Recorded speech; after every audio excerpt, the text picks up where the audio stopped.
The most incredible story ever told doesn't begin with once upon a time, but within the beginning, from darkness to light, from chaos to order. We embark on an epic journey that shaped civilizations and continues to echo in our world.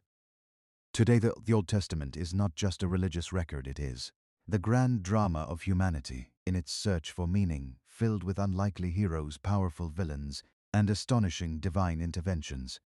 Why did a patriarch nearly sacrifice his own son? How did a shepherd become the adversary of the most powerful empire on earth? What led a prosperous kingdom to collapse in just 3 generations from creation to exile? We will uncover how small choices triggered monumental consequences, how seemingly impossible promises were fulfilled in unexpected ways, and how an imperfect people carried a universal hope. Prepare yourself for a narrative where gardens speak of lost perfection, floods reveal new beginnings, abandoned towers. Towers explain our differences, and a small people in the Middle East become the epicenter of a story that continues to challenge our understanding of human destiny. This is the incredible story of the Old Testament, a tale where the supernatural meets the everyday, where the divine and the human intertwine, and where the past illuminates our present. Our journey begins at the most fundamental moment in history, the very beginning of existence. Genesis 1:0-1 tells us, "In the beginning, God created the heavens and the earth." Before this moment, only God existed, eternal, without beginning or end. By a deliberate act of will, He brought into existence everything we know. The biblical narrative describes that at first the earth was formless and empty, with darkness covering the face of the deep, while the Spirit of God hovered over the waters. It was in this primordial scene that God declared, "Let there be light." Genesis 1:34 records, "And God said, Let there be light, and there was light. And God saw that the light was good, and He separated the light from the darkness."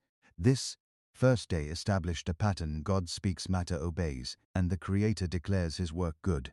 On the second day, God separated the waters, creating an expanse called sky, the atmosphere surrounding our planet. The third day brought 2 significant acts. First, God gathered the waters below the sky, allowing dry land to appear. Then He commanded the earth to produce vegetation. Reproductive capability was embedded from the beginning, with each plant containing the code to generate similar offspring. The fourth day saw the creation of celestial bodies to provide illumination and mark time and seasons. On the fifth day, God filled the waters and skies with living creatures, blessing them to multiply. The sixth day first witnessed the creation of land animals, and as its crowning work, the creation of humanity. Finally, on the seventh day, God rested, not due to exhaustion, but to establish a pattern for His creation. This divine rest would become the foundation for the Sabbath, a day set apart for rest and worship. The formation of human beings is described in unique detail. Unlike everything that came before, humans were created in the very image and likeness of God Himself. Genesis 1:26-27 states, "Then God said, Let us make man in our image, after our likeness, and let them have dominion over the fish of the sea, over the birds of the sky, over the livestock, over all the earth, and over every creeping thing that crawls on the earth." So God created man in His own image. In the image of God He created him, male and female He created them. Here, we observe 2 fundamental aspects. First, the use of the plural, "let us make," suggesting deliberation within the Godhead. Second, the clear affirmation that both man and woman equally bear the divine image. This image grants humanity intrinsic value and dignity, along with unique capabilities. Genesis 2 provides further details. "Then the Lord God formed man from the dust of the ground and breathed into his nostrils the breath of life, and the man became a living being." This description evokes the image of a potter, carefully shaping his creation. What animated this form was not a mere verbal command, like in previous days, but an intimate act, the very breath of God. Imparting life with the first man created, God prepared a special dwelling for him. Genesis 28:9 states, "And the Lord God planted a garden in Eden in the east, and there He placed the man whom He had formed." Eden was a place of beauty, abundance, and provision. In this garden, humanity received its primary vocation. The Lord God took the man and placed him in the Garden of Eden to cultivate it and keep it. Work was not a punishment, but part of the Original design: man was made for productive activity and responsible stewardship over creation. Along with this privilege came a clear instruction regarding the tree of the knowledge of good and evil. This single restriction amid so much freedom. Freedom established moral choice as a fundamental element of the human experience, yet something was still missing. Genesis 2:18 observes, "It is not good for the man to be alone. I will make a suitable helper for him," after bringing all the animals before the man to be named. God provided the solution, so the Lord God caused the man to fall into a deep sleep, and while he slept, he took one of the man's ribs and closed up the place with flesh. Then the Lord God made a woman from the rib he had taken out of the man, and he brought her to him. Adam's response reveals the depth of this bond. "This at last is bone of my bones and flesh of my flesh. She shall be called woman, for she was taken out of man." This first poem in history celebrates the complementarity and unity between man and woman. What was life like in this perfect garden?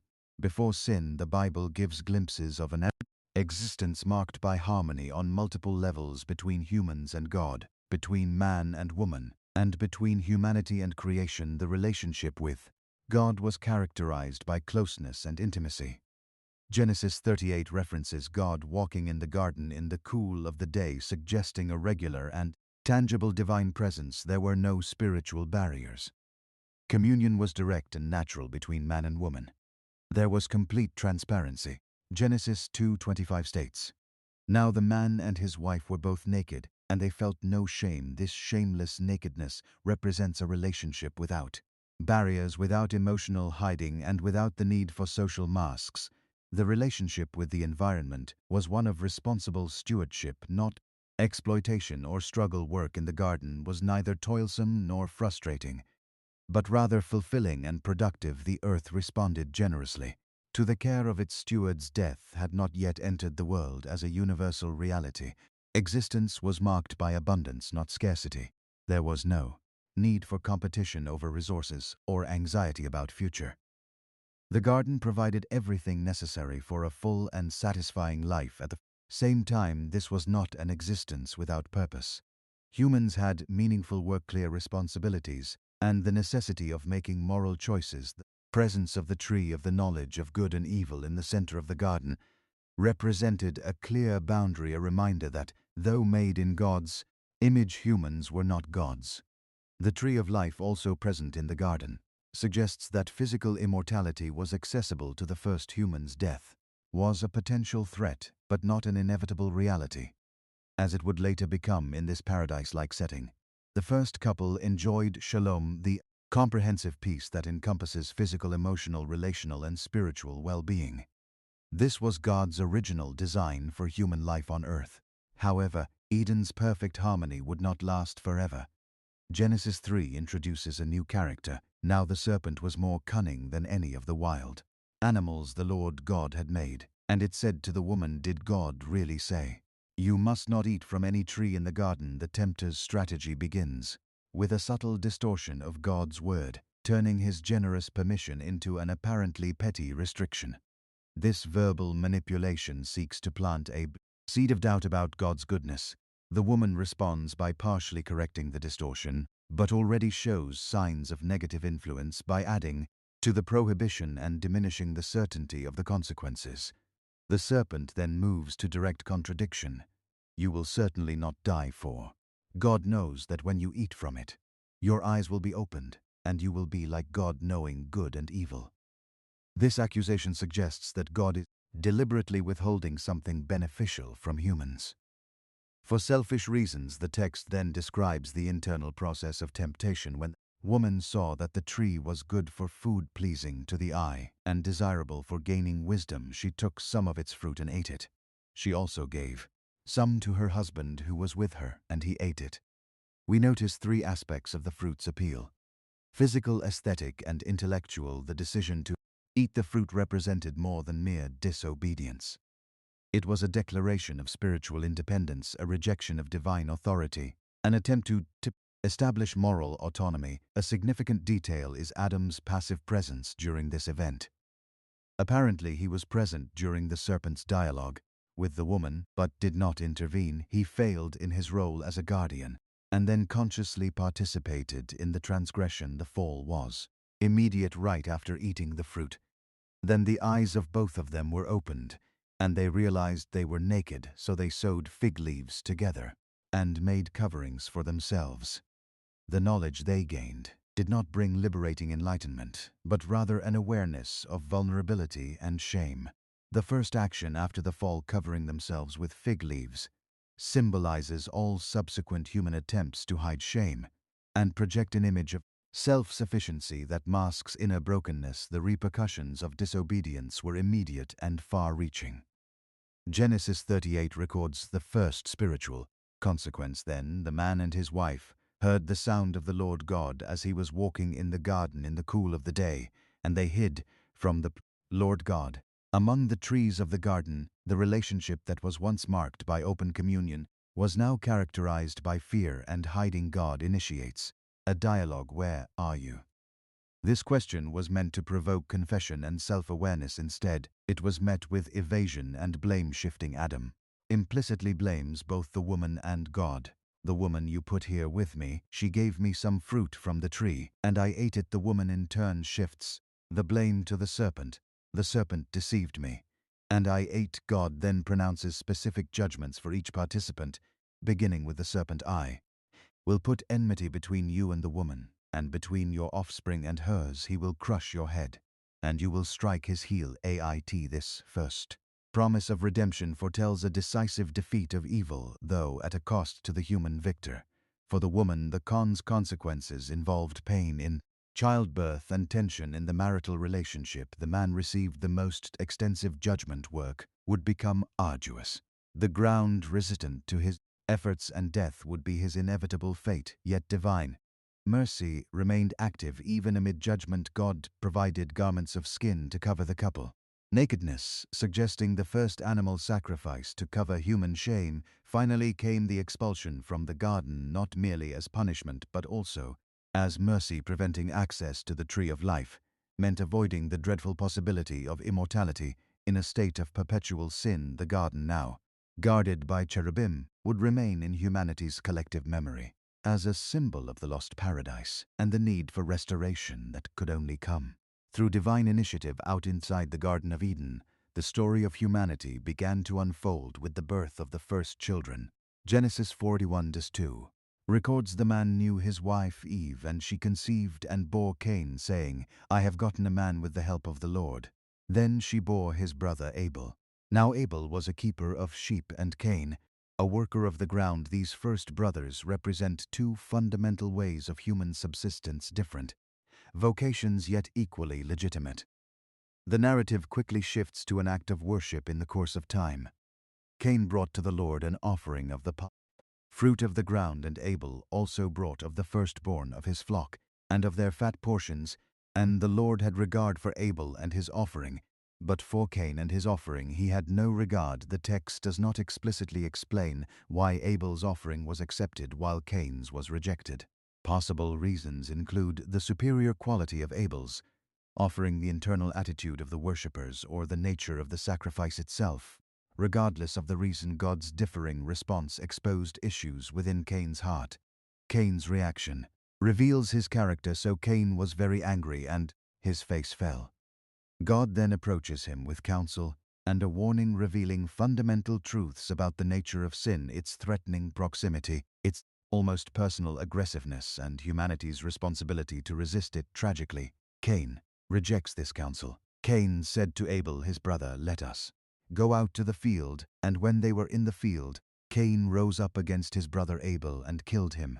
The first human death was not natural but a premeditated murder, brother against brother. God's response is immediate. Where is Abel, your brother? Once again, just as with Adam in the garden, God begins with a question to which he already knows the answer, and once again he is met with evasion. I do not know, am I my brother's keeper? The judgment is pronounced with a powerful image. The voice of your brother's blood is crying to me from the ground. The earth, already cursed after the fall, now becomes even more hostile to Cain. The farmer who spilled blood upon the soil would find only barrenness under his hands. Surprisingly, God responds to Cain's concern with a measure of protection. And the Lord put a mark on Cain, lest any who found him should attack him. This act of mercy toward an unrepentant murderer demonstrates the complexity of divine justice even in his judgment. God limits violence and preserves life after his sentence.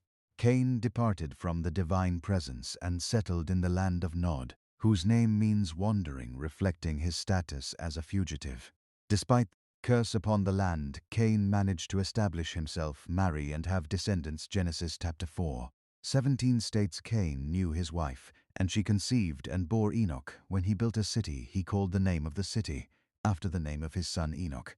This first mention of urban construction in the Bible marks the beginning of human civilization. The city represented security, stability, and community.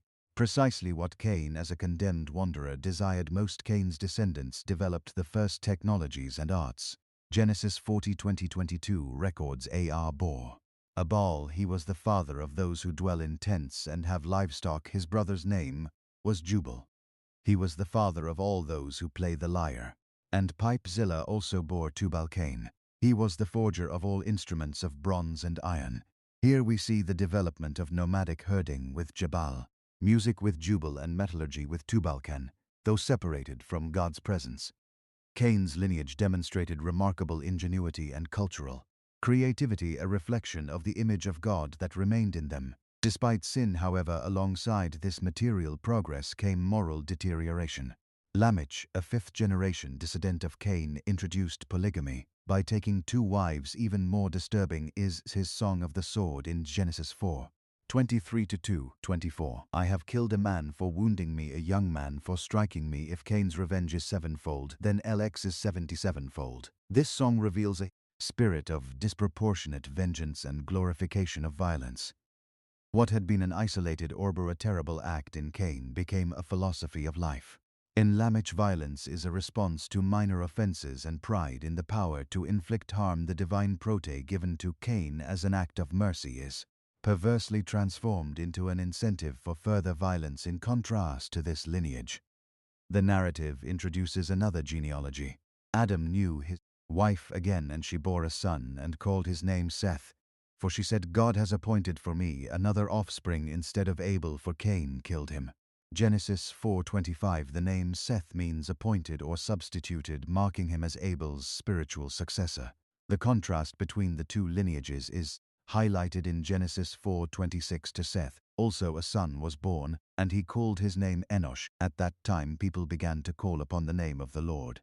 While Cain's descendants developed technology, arts, and cities, Seth's descendants cultivated systematic worship.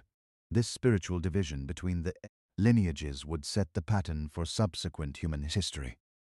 Genesis 5 presents a surprising genealogy from Adam to Noah, notable for the extraordinary lifespans recorded. The pre-flood patriarchs lived an average of over 900 years, with Methuselah reaching the record of 969 years, the longest human lifespan in biblical history. This longevity could reflect different physical conditions in the pre-flood world, a greater temporal proximity to the original perfection of creation, or even a specific divine purpose in establishing the human race. Regardless of the explanation, these long lifespans allowed for a tremendous accumulation of knowledge and experience within individuals, as well as significant generational overlap in the genealogy of Genesis 5. The repeated phrase, lived years and died, serves as a constant reminder of the reality of death introduced by the fall. Even with extraordinarily long lifespans, the sentence of mortality remained in effect. Each patriarch, no matter how long he lived, eventually faced the return to dust. One character stands out as an exception to this pattern. Genesis 5:2-24 records Enoch lived 665 years and fathered Methuselah after Hethered. Methuselah Enoch walked with God for 300 years, and Enoch walked with God, and he was no more, because God took him, unlike everyone else on the list. Enoch did not die, he was translated, taken directly into the divine presence. What set Enoch apart was his walk with God, the same phrase later used to describe Noah, this intimacy with the Creator. This alignment of wills and purposes marks Enoch as an extraordinary example of faithfulness in an era of increasing corruption. His sudden disappearance must have made a profound impression on his contemporaries. signaling that communion with God transcends even the boundaries of physical death. Another notable patriarch is Methuselah, Enoch's son, whose name possibly means when he dies it will come, potentially a prophecy, as the year of his death coincides with the year of the flood. His extraordinary lifespan, 969 years, demonstrates divine patience, extending the opportunity for repentance to the utmost before global judgment. This genealogy also establishes Noah as a direct descendant of Seth in the lineage of faith, in contrast to the increasingly violent and materialistic families descending from Cain. By the time the narrative returns to Noah in Genesis 6, the genealogical context has already established his character as the spiritual heir of a tradition of communion with God. As the human population multiplied, so did wickedness exponentially. Genesis 61:2 introduces one of the most enigmatic episodes in the Bible, when mankind began to multiply on the earth, and daughters were born to them, the sons of God. God saw that the daughters of men were beautiful, and they took for themselves wives whomever they chose. The identity of these sons of God has been debated for centuries. Traditional interpretations include 1 fallen angels who took on human form, 2 tyrannical rulers who established harems, 3 descendants of Seth who married women from Cain's lineage, thereby corrupting the separation between the faithful and the unfaithful families. Regardless of the specific interpretation, the result was catastrophic. The Lord saw that human wickedness was widespread on the earth, and that every inclination of the human heart was only evil all the time. Genesis 6:5. This description reveals not just external acts of violence or injustice, but a corruption of human intentionality itself. Thoughts, desires, and motivations perverted at their core. The divine response was profound sorrow. So the Lord regretted that he had made man on the earth, and he was deeply grieved. Genesis 66. This divine regret does not indicate a change of mind due to error, but rather deep emotional pain over the perversion of his beloved creation. The anthropomorphic language conveys the gravity with which God regards human wickedness. The resulting divine decision was equally severe. Then the Lord said, I will wipe mankind whom I created from the face of the earth, men and animals, creatures that move along the ground, and birds of the sky. For I regret that I have made them. Genesis 6:7. The judgment would include not only the guilty humans, but the entire creation entrusted to their care, a reflection of the interconnectedness established from the beginning between humanity and nature. Amidst this scene of universal corruption, a single ray of hope emerges. But Noah found grace in the eyes of the Lord. Genesis 68. This grace, unmerited favor, would be the foundation for the preservation of the human race. Noah is described as a righteous man, blameless among his contemporaries, who, like Enoch before him, walked with God. Genesis 69. This description does not suggest moral perfection, but relative integrity. In a world universally corrupted, Noah maintained a connection with the Creator and lived according to his principles. The subsequent story would demonstrate that even Noah had weaknesses and failures. His distinction lay in his receptivity to divine grace, not in self-sufficient merit. In response to universal corruption, God revealed to Noah his plan for judgment and salvation. Then God said to Noah, I am going to put an end to all people, for the earth is filled with violence. Because of them I'm surely going to destroy both them and the earth. So make yourself an ark of gopher wood. Genesis 6:13-14. The instructions for building the ark were meticulously specific. Gopher wood, possibly cypress-coated, inside and out, with pitch for waterproofing, with dimensions of 300 50 by 30 cubits, approximately 135 out 23 and 14 m. 3 decks, a side door, and a window. These specifications produced a vessel not for navigation, but for flotation. Stability and capacity, not speed or maneuverability, were the priorities. The construction of this massive boat on dry land, possibly far from any large body of water, must have seemed like madness to Noah's contemporaries. Peter later referred to Noah as a preacher of righteousness.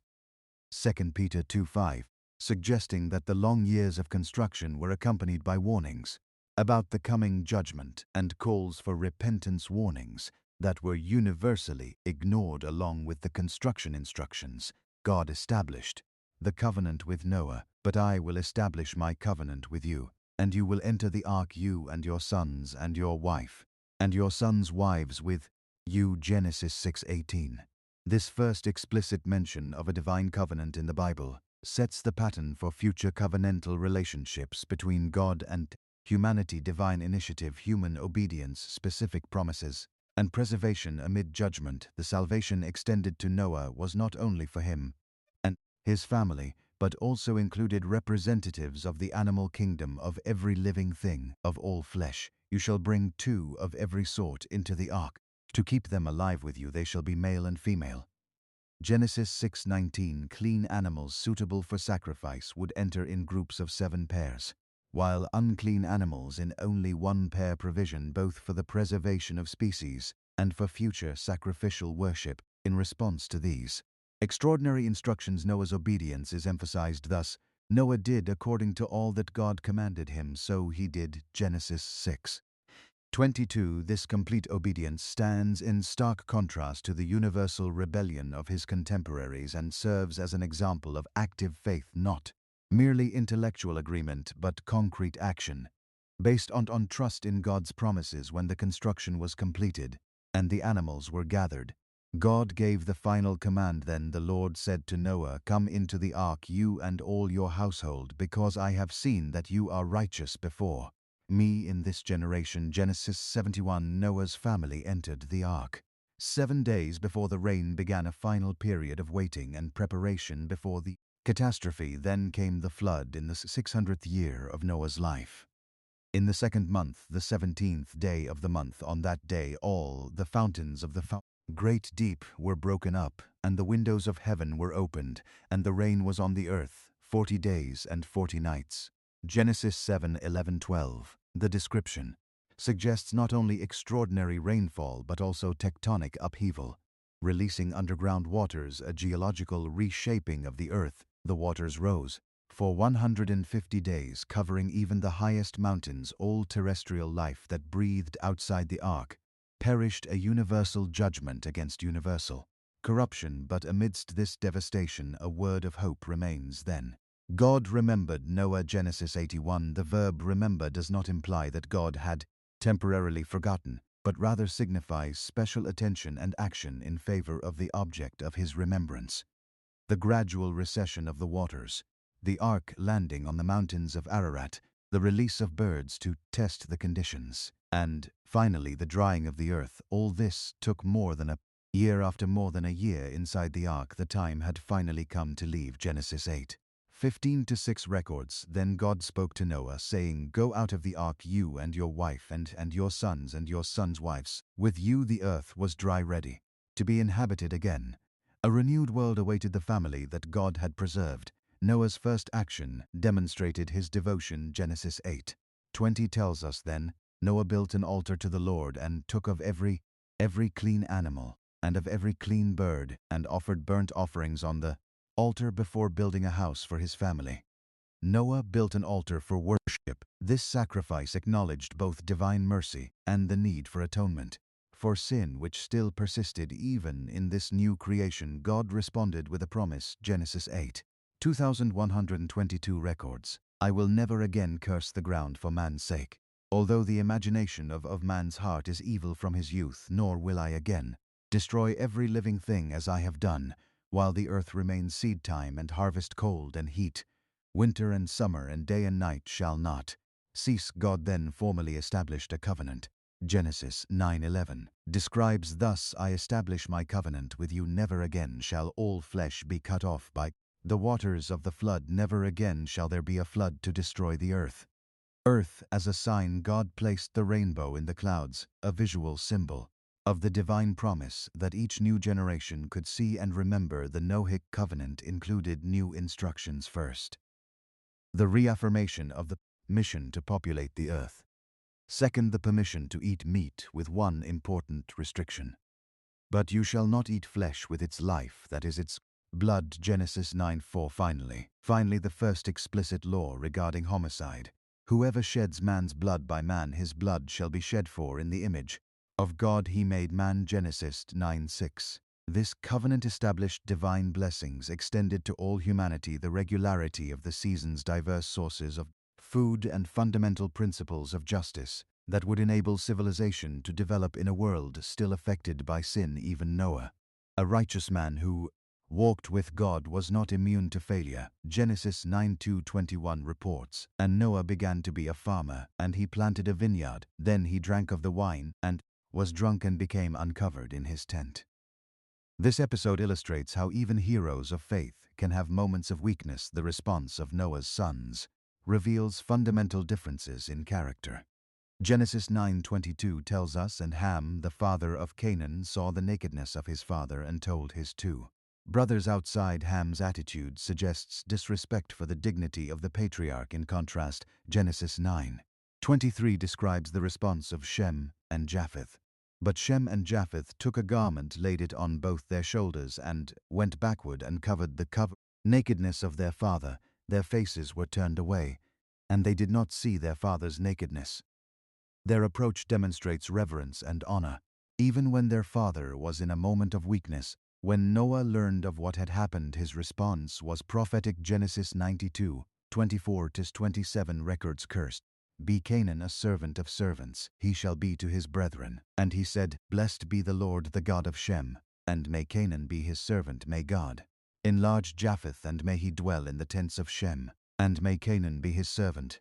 Curiously, the curse fell upon Canaan, the son of Ham, possibly anticipating the character of the future Canaanites.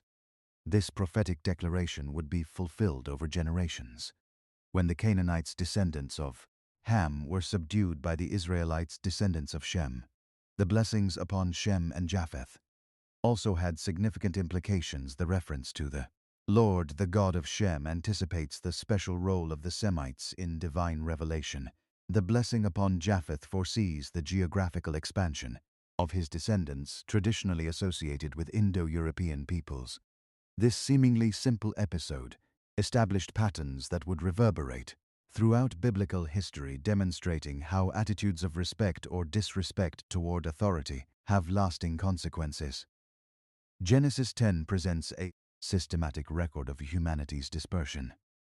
After the flood, this catalogue of Noah's descendants provides a framework for understanding the origins and relationships among the various peoples of the ancient world. The chapter begins. These are the generations of the sons of Noah: Shem, Ham, and Japheth. Sons were born to them after the flood. Genesis 1:01. The narrative then systematically catalogues the descendants of each son. The descendants of Japheth, Genesis 10:2-5, are identified with the peoples who settled north and west of Mesopotamia, in Asia Minor, the Mediterranean islands, and Europe. Names such as Gor, Madai, and Javan are associated with the Simians, Mez, and Ionian Greeks, respectively.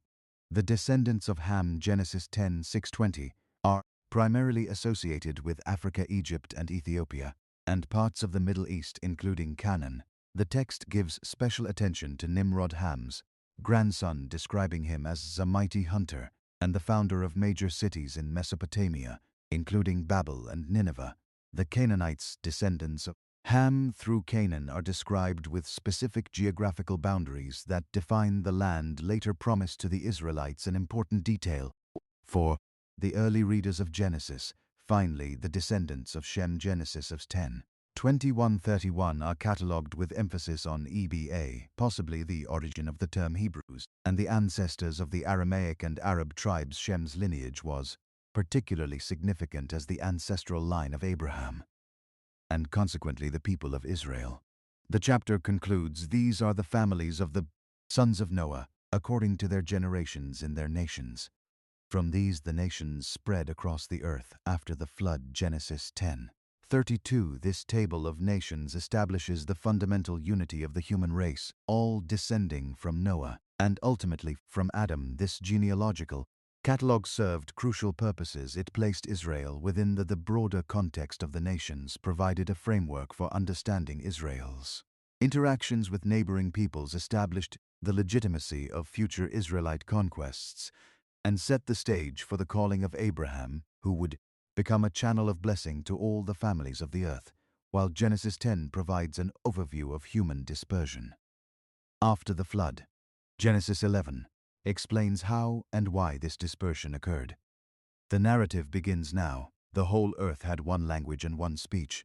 Genesis 1:11. This original linguistic unity facilitated an unrestricted collaboration among all peoples.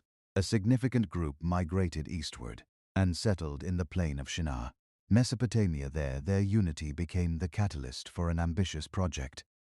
Genesis 11:4 recounts, "Come, let us build ourselves a city and a tower, whose top reaches the heavens, and let us make a name for ourselves, lest we be scattered over the face of the whole earth." This project revealed problematic motivations. The tower, whose top reaches the heavens, suggests not only technological ambition, but possibly an attempt to attain divine status. The determination to make a name for ourselves reflects collective pride. Most revealing is the motivation, "lest we be scattered," a direct rejection of the divine command to fill the earth. Genesis 91. The divine response is described in almost ironic terms. "The Lord came down to see the city and the tower that the sons of men were building." Genesis 11:5. The image of God coming down to examine what humans considered their greatest achievement highlights the disparity between human ambition and divine reality. God's judgment expresses concern about the implications of a unified humanity in rebellion. Indeed, the people are one, and they all have one language. This is only the beginning. Now nothing they propose to do will be withheld from them. Genesis 116. The intervention aimed to limit the potential for coordinated evil.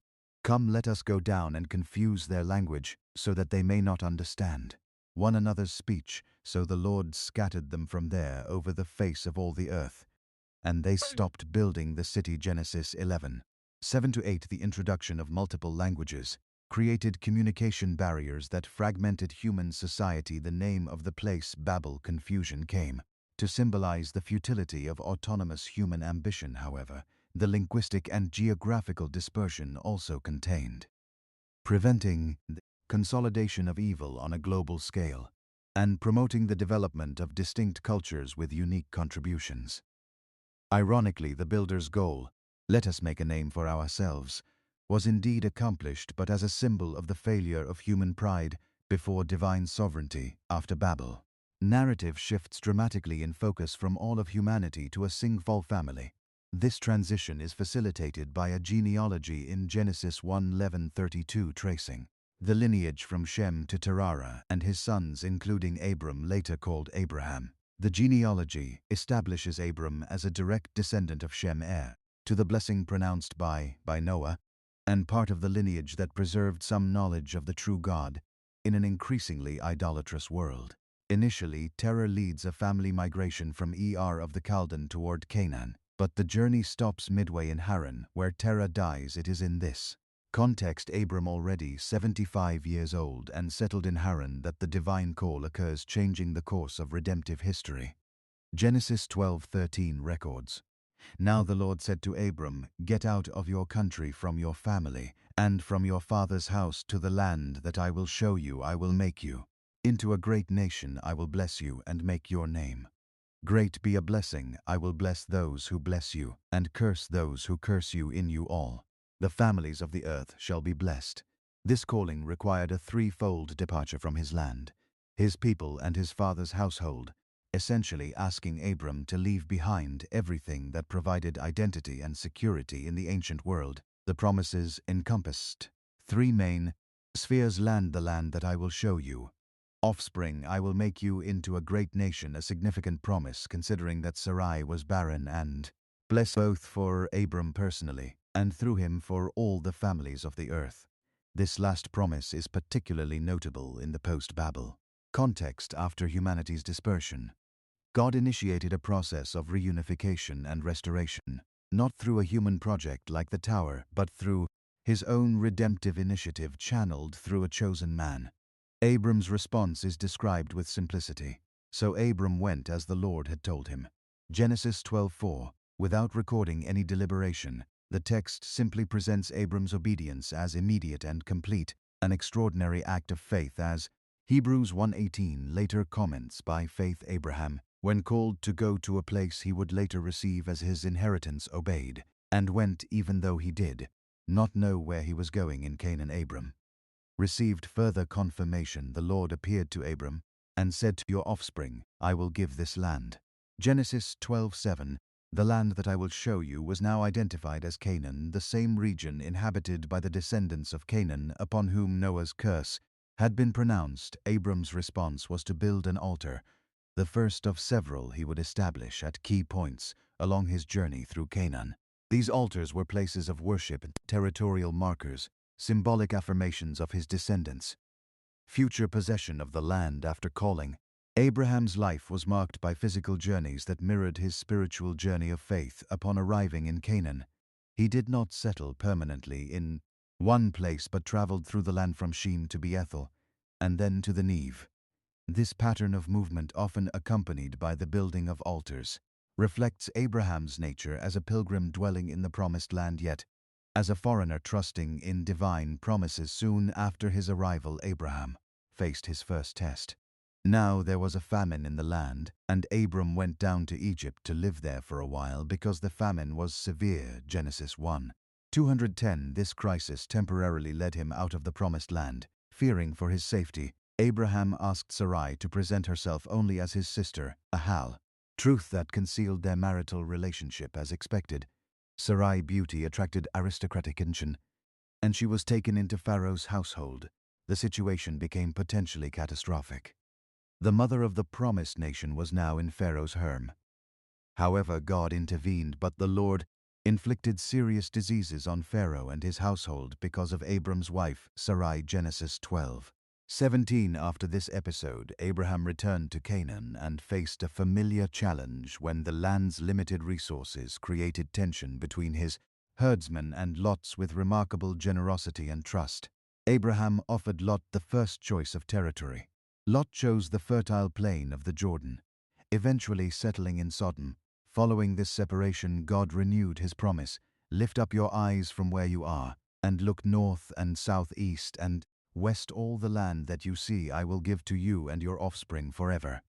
Genesis 13:1-4-5. The promise now included specific details about the extent of the territory. Later, Abraham was drawn into a regional conflict when Mesopotamian kings attacked the cities of the plain and took Lot captive. Abraham mobilized his men, rescued Lot, and recovered the plundered goods. This episode introduced Melchizedek, the mysterious king priest of Salem, who blessed Abraham and received a tithe from him. After these events, God formalized his covenant with Abraham through a solemn ritual involving divided animals and a flaming torch that passed between the pieces. Genesis 15:18 records, "On that day, the Lord made a covenant with Abram, saying, to your descendants I give this land from the river of Egypt to the great river, the Euphrates." This ceremony sealed the divine promises with a sacred and irrevocable commitment, with God alone assuming responsibility for fulfilling the covenant. These repeated confirmations of divine promises strengthened Abraham's faith throughout his long journey as a pilgrim in the land that would one day belong to his descendants. Abraham's family life revealed both his faith and his human frailties. The central challenge was the apparent impossibility of fulfilling the promise of numerous offspring, as Sarai, Abram's wife, had borne him no children. Genesis 1:61. After 10 years in Canaan with no sign of an heir, Sarai proposed a culturally common solution: "Of the time the Lord has kept me from having children, go sleep with my servant. Perhaps I can build a family through her." Genesis 16:2. Abraham accepted this proposal, and Hagar, Sarah's Egyptian servant, conceived a child. The consequences were immediate and problematic. When she knew she was pregnant, she began to despise her mistress. Genesis 1:64. The relationship between the two women quickly deteriorated, with Sarai treating Hagar so harshly that the servant fled into the wilderness. There an angel of the Lord found Hagar and instructed her to return and to submit to Sarai also, promising, "I will increase your descendants so much that they will be too numerous to count." Genesis 16:10. Hagar returned and gave birth to Ishmael when Abraham was 86 years old. 13 years later, God appeared to Abraham again, reaffirming his covenant and introducing significant changes. First names were changed. Abram, exalted father, became Abraham, father of multitudes, and Sarai became Sarah, both reflecting the promise of numerous descendants. Second circumcision was instituted as a physical sign of the covenant to be practiced by all males in Abraham's household. Third, and most astonishingly, God specifically promised that Sarah would bear a son within the following year, despite her old age. Abraham's initial reaction was one of disbelief. Then Abraham fell on his face and laughed and said, in his heart shall a child be born to a man who is 100 years old, and shall Sarah, who is 90 years old, bear a child? Genesis 17:17. He suggested that Ishmael be considered the heir to the promise, but God insisted, Sarah, your wife shall bear you a son, and you shall call his name Isaac. I will establish my covenant with him, an everless covenant for his descendants after him. And Genesis 17:19. Shortly after, three mysterious visitors appeared to Abraham, and one of them, identified as the Lord himself, reaffirmed the promise of a son. Sarah, listening at the entrance of the tent, also laughed in disbelief, but was gently rebuked. Is anything too hard for the Lord? Genesis 18:14. As promised, Sarah conceived and gave birth to Isaac when Abraham was 100 years old and she was 90. The name Isaac, he laughs, immortalized the transformation of laughter from disbelief into joy. Sarah exclaimed, God has made me laugh, and all who hear will laugh with me. In Genesis 2:16, however, the arrival of the promised son created new family tensions. During Isaac's week in feast, Sarah saw Ishmael mocking him, which led her to demand, cast out this bondwoman and her son, for the son of this bondwoman shall not be here with my son Isaac. Genesis 21:10. Though painful for Abraham, this demand received divine approval, with the promise that God would also make Ishmael into a great nation. The ultimate test of Abraham's faith came when God asked the unthinkable, take your son, your only son Isaac, whom you love, and go to the land of Moriah. Offer him there as a burnt offering on one of the mountains I shall show you. On Genesis 2:22. Without questioning, Abraham obeyed, prepared for the sacrifice, and was stopped at the last moment by divine intervention. This extraordinary event demonstrated both Abraham's absolute trust in God and God's rejection of human sacrifice. Instead, God provided a ram as a substitute, foreshadowing the principle of sacrificial substitution, which would become central to Israelite theology. This final test resulted in the most emphatic confirmation of the covenant. By myself I have sworn, declares the Lord, because you have done this, I will surely bless you, and through your offspring all nations on earth will be blessed. Genesis 22:6. Waiting after Sarah's death, Abraham sought a wife for Isaac from his own relatives in Haran rather than among the Canaanites. His servant, providentially guided, found Rebekah at a local well and recognized her as God's chosen bride. For Isaac, Genesis 24:67 describes the beginning of their marriage. Isaac brought her into his mother Sarah's tent. He took Rebekah, and she became his wife, and he loved her like Sarah before her. Rebekah was barren. Genesis 25:21 states Isaac pleaded with the Lord on behalf of his wife because she was barren, and the Lord heard his prayer, and Rebekah conceived. However, the answer to prayer came with a complication. The children struggled together within her. Genesis 25:22. Seeking divine understanding, Rebekah received a crucial prophecy. Two nations are in your womb. Two peoples shall be separated from your body. One people shall be stronger than the other, and the older shall serve the younger. Genesis 25:23. The twins were born with contrasting characteristics. Esau, the firstborn, was red and covered with hair like a garment. Genesis 25:25.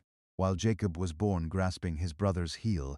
These physical differences foreshadowed differences in temperament and lifestyle. As the boy grew up, Esau became a skillful hunter, a man of the field, while Jacob was a quiet man dwelling in tents. Genesis 25:27. This contrast extended to parental favoritism. Isaac loved Esau because he ate of his game, but Rebekah loved Jacob. Genesis 25:28. This division created fertile ground for future family conflicts. The first significant confrontation occurred when Esau, returning from the field, exhausted, found Jacob cooking stew. Jacob took advantage of his brother's vulnerability. Sell me your birthright now, Miss. Genesis 25:31. Esau, prioritizing immediate gratification over future blessings, replied, Look, I am about to die. What good is my birthright to me? Genesis 25:32. This reckless exchange revealed that Esau despised his birthright. Genesis 25:34. Years later, when Isaac was old and blind, he decided to give his final blessing to Esau. Rebekah, overhearing this plan and remembering the divine prophecy about her sons, orchestrated a deception she disguised. Jacob as Esau prepared food resembling Isaac's favorite game and instructed Jacob to present himself as the firstborn. This deception worked, and Isaac bestowed upon Jacob the blessing intended for Esau. Let people serve you, and nations bow down to you. Cursed be everyone who curses you, and blessed be those who bless you. Genesis 27:29. When Esau discovered the deception, his reaction was one of bitter anguish. Esau cried out with an exceedingly great and bitter cry and said to his father, "Bless me, me too, my father." Genesis 27:34. Isaac, realizing the blessing's irreversibility, offered Esau a secondary blessing for seeing a life of struggle but eventual freedom from his brother's yoke. Esau then hated Jacob because of the blessing and vowed to kill him after Isaac's death. Aware of this threat, Rebekah arranged for Jacob to flee to her brother Lan in Haran, ostensibly to find a wife but in reality to save his life. Thus the heir of the promise departed as a fugitive, leaving behind the comforts of home to face an uncertain future. This complex family narrative reveals how God fulfills his purposes even through human failures, parental favoritism, exploitation of weakness, deliberate deception. None of these are condoned, yet all are incorporated into the unfolding of the divine plan foretold before the twins were born. Jacob's journey to Haran was marked by a divine encounter that transformed his spiritual understanding. At Bethel during the night, he dreamed of a ladder set up on the earth, with its top reaching to heaven, and the angels of God were ascending and descending on it. Genesis 28:12. Above the ladder stood the Lord, who reaffirmed the Abrahamic covenant. "I am the Lord, the God of Abraham your father, and the God of Isaac. The land on which you lie I will give to you and your descendants." Genesis 28:13. Waking up, Jacob recognized the uniqueness of the place. "Surely the Lord is in this place, and I did not know it." Genesis 28:16. He set up a memorial pillar and made a vow conditioned on divine care during his journey, a sign of emerging faith, still in its early stages, compared to the sure trust he would develop later. Upon arriving in Haran, Jacob met Rachel, Laban's daughter, and immediately fell in love. He agreed to work 7 years to marry her, a period that seemed to him but a few days because of the love he had for her. Genesis 29:20. However, on the wedding night, Lan substituted Rachel with her older sister Leah. When Jacob discovered the deception the next morning, Lan justified him himself. "It is not so done in our country to give the younger before the firstborn." Genesis 29:26. A significant irony, considering how Jacob had supplanted his own older brother. Jacob agreed to work another years for Rachel, eventually marrying both sisters over time through his wives and their maid servants. Hethered 11 sons and 1 daughter during his stay in Haran. These sons would become the founders of the 12 tribes of Israel, with Joseph later producing 2 tribes through his sons. After 20 years in Haran, Jacob decided to return to Canaan. His departure was complicated by Laban's reluctance to let him go, as he had greatly prospered through Jacob's work. Eventually, Jacob left secretly, and when Lan caught up with him, they established a non-aggression pact marked by a heap of stones called Galed Heap of Witness. Jacob's most intimidating challenge was the impending reunion with Esau, who had sworn to kill him 20 years earlier, sending messengers ahead. Jacob received alarming news that Esau was coming to meet him with 400 men. In fear, Jacob divided his group into 2 camps, so at least one might escape, sent substantial gifts to appease his brother, and then spent a memorable night wrestling with a mysterious visitor. Genesis 3:22-24:30 describes this transformative encounter. "So Jacob was left alone, and a man wrestled with him till daybreak. The man asked him, 'What is your name, Jacob?' He answered then. The man said, 'Your name will no longer be Jacob but Israel, because you have struggled with God and with humans and have prevailed.'" This name change reflected an inner transformation from Jacob's supplanter to Israel, he who struggles with God, or Prince of God. The deceiver who had obtained blessings through cunning now received a blessing directly after an honest struggle, limping due to a hip injury sustained during the encounter.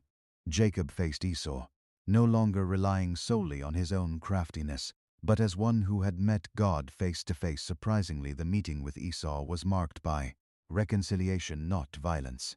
Esau ran to meet him, embraced him, threw his arms around his neck and kissed him.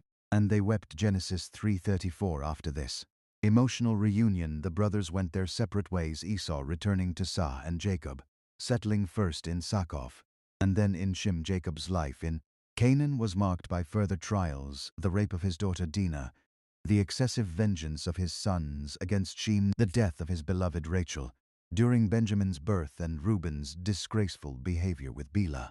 However, he also experienced moments of spiritual renewal, such as his return to Bethel, where God reaffirmed the name change and covenant promises among Jacob's 12 sons. Joseph held a special place. Now Israel loved Joseph more than any of his other sons, because he was the son of his old age, and he made him a robe of many colors. Genesis 3:73. This favoritism, combined with Joseph's dreams foretelling his future authority over the family, intensified his brothers' jealousy, so that they could not speak peaceably to him. Genesis 37. For their hostility culminated when Joseph, sent by his father to check on his brothers, grazing the flocks far from home, was attacked by them. "Here comes that dreamer," they said. "Come now, let's kill him and throw him into one of these cisterns." Genesis 37. 1. 1920. Reuben intervened to save Joseph's life by proposing that they throw him into Aist alive, intending to secretly rescue him later. Before Reuben could carry out his plan, Judah suggested an alternative, selling Joseph to passing Ishmaelite merchants for 20 pieces of silver. Joseph was sold and taken to Egypt to cover up their crime. The brothers dipped Joseph's special robe in goat's blood and presented it to Jacob, allowing him to conclude that his beloved son had been killed by a wild animal in Egypt. Joseph was sold to Potiphar, an officer of Pharaoh, where he initially prospered. The Lord was with Joseph, so that he became a successful man. His master saw that the Lord was with him, and that the Lord gave him success in everything he did. Genesis 39:2-3. This prosperity led Potiphar to appoint Joseph as the overseer of his entire household. Joseph's fortunes took a turn when Potiphar's wife attempted to seduce him. He consistently resisted, declaring, "How then could I do such a wicked thing and sin against God?" Genesis 3:99. Rejected. She falsely accused him of attempted rape, resulting in his imprisonment. Even in prison, the Lord was with Joseph and showed him kindness and granted him favor in the eyes of the prison warden, Genesis 39:21, who put him in charge of the other prisoners there. Joseph interpreted the dreams of two of Pharaoh's officials, the chief cupbearer and the chief baker. When his interpretations came true, the cupbearer's restoration and the baker's execution, Joseph asked the cupbearer to remember him before Pharaoh. However, the chief cupbearer did not remember Joseph. He forgot him. Genesis 40:23. 2 years later, when Pharaoh had troubling dreams that none of his magicians could interpret, the cupbearer finally remembered Joseph. Brought out of prison, Joseph told Pharaoh, "I cannot do it, but God will give Pharaoh the answer he desires." Genesis 4:1-16. He then interpreted the dreams as predicting 7 years of abundance followed by 7 years of severe famine, and he recommended that Pharaoh appoint someone to oversee the storage of grain during the plentiful years. Impressed by Joseph's wisdom, Pharaoh appointed him to this exact position. "See, I have set you over all the land of Egypt." Genesis 41:41. At the age of 30, Joseph was transformed from a prisoner into the prime minister, receiving Pharaoh's signet ring, fine garments, a gold necklace, an official chariot, and an Egyptian name, Zapan Paneah. He was also given a wife from the aristocracy, Asenath, who bore him 2 sons, Manasseh and Ephraim. As Joseph had predicted, 7 years of great abundance were followed by a devastating famine that extended far beyond Egypt. When scarcity reached Canaan, Jacob sent 10 of his sons to Egypt to buy grain, keeping only Benjamin, Rachel's other son, at home in Egypt. The brothers did not recognize Joseph, who now appeared entirely Egyptian in both appearance and position, but he recognized them without revealing his identity. Joseph tested them by accusing them of being spies and demanding that they bring their youngest brother as proof of their honesty. He kept Simeon as a hostage and secretly returned their money in their grain sacks. When the famine persisted, Jacob reluctantly allowed Benjamin to accompany his brothers. to Egypt with Judah, offering himself as a guarantee for his safety on their second visit. Joseph hosted his brothers for a meal in his home, becoming emotional upon seeing Benjamin as a final test. He ordered that his silver cup be hidden in Benjamin's attack, and then sent guards to discover the supposed theft when Benjamin was seemingly caught stealing. Judah offered to stay as a slave in his place, explaining that losing another son of Rachel would surely kill their elderly father. This act of self-sacrifice demonstrated a transformation in the brothers' character, particularly in Judah, who, years earlier, had suggested selling Joseph. Moved by this development, Joseph finally revealed his identity. "I am Joseph, your brother, whom you sold into Egypt." Genesis 45:4. Facing his brother's shock and fear, he offered forgiveness and a providential interpretation of events. "Do not be distressed for selling me here, because it was to save lives that God sent me ahead of you." Genesis 4:55. Joseph then invited his entire family to live in Egypt under his protection for the remaining 5 years of famine, with Pharaoh's blessing. Jacob and his whole household, 70 people, migrated to Egypt and settled in the fertile region of Goshen. Jacob's reunion with his long-lost son was deeply emotional. Israel said to Joseph, "Now I am ready to die, since I have seen your face and you are still alive." Genesis 46:30. The patriarch lived another 17 years in Egypt before passing away after blessing all his sons, especially Joseph's 2 sons, incorporating them as full-fledged tribes of Israel before his death. Jacob made Joseph promise to bury him not in Egypt, but in the family cave at Mela in Canaan. This promise, fulfilled with a massive funeral procession, underscored the conviction that despite their prosperity in Egypt, the true land of Israel was in Canaan, according to God's divine promise. Years later, when Joseph was also near death, he expressed the same conviction: "I am about to die, but God will surely visit you and bring you up out of this land, to the land he promised on oath to Abraham, Isaac, and Jacob." Genesis 50:24. He then made his relatives swear that when God delivered them, they would carry his bones back to Canaan, an act of faith in God's promises which would be fulfilled centuries later during the Exodus. Thus, the narrative of the patriarchs ends with Israel, the family, temporarily displaced from Israel, the land, yet with the firm conviction that God's promises remained valid and would one day be fully realized. The descendants of Jacob prospered tremendously in Egypt. Exodus 1:17 records the Israelites were fruitful and multiplied greatly and became exceedingly numerous, so that the land was filled with them. This extraordinary rate of growth fulfilled God's promise to make Abraham into a great nation. However, this prosperity triggered a hostile reaction. Exodus 1:8 marks the turning point. Then a new king who did not know about Joseph came to power in Egypt. This Pharaoh, with no memory of Joseph's service, saw only a growing threat in the expanding Israelite population. His strategy was calculated. Oppression. Exodus 1:1 states, "So they put slave masters over them to oppress them with forced labor." The Israelites were subjected to harsh labor, building Pharaoh's supply cities. When this tactic failed, the more they were oppressed, the more they multiplied. Exodus 1:12. Pharaoh adopted extreme measures. First, he ordered Hebrew midwives to secretly kill all newborn boys. When they disobeyed, Pharaoh issued a public decree: "Every boy that is born you must throw into the river." Exodus 1:22. It was in this context of genocide that Moses was born. Exodus 2:2 states, "The woman conceived and gave birth to a son. When she saw that he was a fine child, she hid him for 3 months. When hiding him was no longer possible, his mother devised a desperate plan. She got a papyrus basket for him and coated it with tar and pitch. Then she placed the child in it and put it among the reeds along the bank of the Nile." Exodus 2:3. Providentially, Pharaoh's daughter found the baby and decided to save him. The child's sister Miriam suggested a Hebrew nurse, his own mother. Thus his mother was paid to nurse her own son, who would later be raised by Pharaoh's daughter. The princess named him Moses, saying, "I drew him out of the water." Exodus 2:10. Moses grew up with extraordinary privileges, receiving an Egyptian education while retaining his Hebrew identity at the age of 40. This internal conflict dramatically surfaced when Moses killed an Egyptian who was beating a Hebrew. When his act was discovered, he fled to Midian, where he married Zipporah the daughter of Jethro, and spent the next 40 years as a shepherd, a silent preparation for leading the people of Israel. After 4 decades in the wilderness, Moses' life followed an established pattern until an extraordinary encounter. Exodus 3:2 recounts the angel of the Lord appeared to him in a flame of fire. From the midst of a bush Moses looked, and behold, the bush was burning with fire.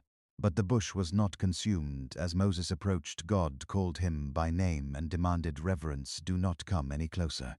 Take off your sandals, for the place where you are standing is holy ground. Exodus 3:5. The divine message was direct. I have surely seen the affliction of my people, therefore I have come down to deliver them. Exodus 3:7-8. Then came Moses calling, now go, for I am sending you to Pharaoh to bring my people out. Exodus 3:10. Moses was reluctant, raising several objections. When he asked for God's name, he received a profound response. I am who I am, thus you shall say to the children of Israel, I am has sent me to you. Exodus 3:14. This name conveys self-existence and immutability. Even after this revelation, Moses continued to resist until God appointed Aaron, his brother, as his spokesperson. Upon returning to Egypt, Moses and Aaron gathered the elders of Israel, performed the divine signs, and delivered the message of deliverance. The people believed. But the initial confrontation with Pharaoh had devastating results to the demand, let my people go. Exodus 51. Pharaoh responded with contempt, who is the Lord that I should obey his voice? I do not know the Lord, nor will I let Israel go. Exodus 52. He imposed harsher labor conditions, requiring the same brick production without providing straw. This worsening oppression led the people to turn against Moses, who in turn cried out to God. In anguish, the deliverer was learning that redemption would not come easily, and that even those being freed would respond with doubt. God answered Moses' plea with reassurance. Now you shall see what I will do to Pharaoh, for with a strong hand he will let them go. Exodus 61. The stage was set for an extraordinary display of divine power. The first plague came after Pharaoh refused to release the Israelites. Moses struck the waters of the Nile with his staff, and Exodus 70:20-21 records all the water in the river was turned to blood. The fish in the river died, and the river stank. This judgment targeted the Nile, which the Egyptians regarded as divine. When Pharaoh remained stubborn, a second plague followed. Frogs emerged from the Nile and overran Egypt. This plague struck Heat, the Egyptian goddess of fertility. Pharaoh begged for relief, promising to free Israel, but changed his mind once the plague ended. The third plague, lice or gats infesting both humans and animals, came without warning. Pharaoh's magicians, who had previously replicated the signs, now failed and admitted, this is the finger of God. Exodus 8:19. The fourth plague, swarms of flies, introduced an important distinction. I will make a difference between my people and your people. Exodus 8:23. The subsequent plagues would not affect the Israelites in Gone. The fifth plague brought a deadly pestilence upon Egyptian livestock to directly impacting the Egyptian deities associated with animals. The sixth plague caused boils that broke out in sores on both man and beast. Exodus 9:10. The seventh plague, hail mixed with fire, was preceded by a warning to shelter people and animals. Some Egyptians feared the word of the Lord and took precautions. Others ignored the warning and suffered heavy losses. The eighth plague, locusts that devoured all remaining vegetation, led even Pharaoh's own servants to plead for the Israelites' release. The ninth plague brought thick darkness for 3 days while all the children of Israel had light. Exodus 10:23. A direct attack on Ra, the Egyptian sun god, when Pharaoh still refused to let the people go completely. The final plague, the death of all firstborn in Egypt, was announced. This plague would be a judgment on all the gods of Egypt. Exodus 12:12. Preparations for this plague introduced the Passover, a lamb for each household, its blood applied to the doorposts and its meat eaten with bitter herbs and unleavened bread. The blood was crucial. When I see the blood, I will pass over you. Exodus 12:13. At midnight judgment struck as foretold. There was a great cry in Egypt, for there was no house where there was not one dead. Exodus 12:30. Finally defeated, Pharaoh commanded, rise, go out from among my people. Exodus 12:30. 31. The 10 plagues demonstrated that the God of Israel was superior to all the gods of Egypt, controlling every aspect of nature, that the Egyptians attributed to various deities. The Israelites departed Egypt in haste. As instructed, they asked the Egyptians for silver, gold, and clothing, and they gave them what they requested. Exodus 12:35 or 36. This plunder represented compensation for centuries of forced labor. The Exodus involved an enormous number of people, about 600,000 men on foot besides children. Exodus 12:37, including women and children, the total population likely exceeded 2 million. From the very beginning, God guided their journey. The Lord went before them by day in a pillar of cloud, and by night in a pillar of fire. Exodus 13:21. This visible manifestation of the divine presence provided constant direction. Surprisingly, God did not lead them by the shortest route, but instead took them along a path that left them trapped between the sea and the pursuing Egyptian forces. Shortly after the Israelites' departure, Pharaoh mobilized his army to recapture them.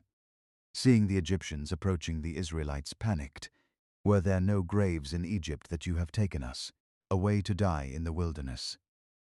Exodus 14:11. Moses responded with faith, "Do not be afraid, stand still and see the salvation of the Lord. The Lord will fight for you." Exodus 14:13-14.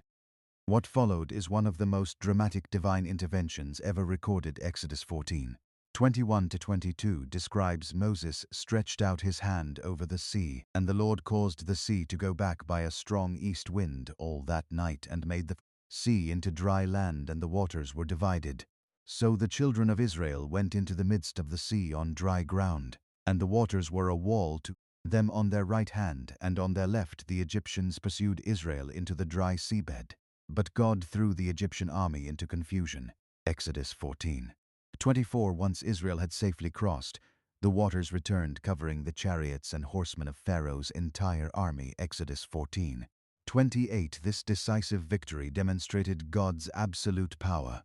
Israel saw the great work that the Lord had done against the Egyptians, and the people feared the Lord and believed. Exodus 14:31. In response, once Moses and the Israelites sang a song of celebration, and Miriam led the women with tambourines and dancing. This miraculous crossing became the defining event in Israel's national memory, repeatedly referenced as the ultimate demonstration of God's redeeming power. The euphoria of victory soon gave way to the practical challenges of life in the wilderness.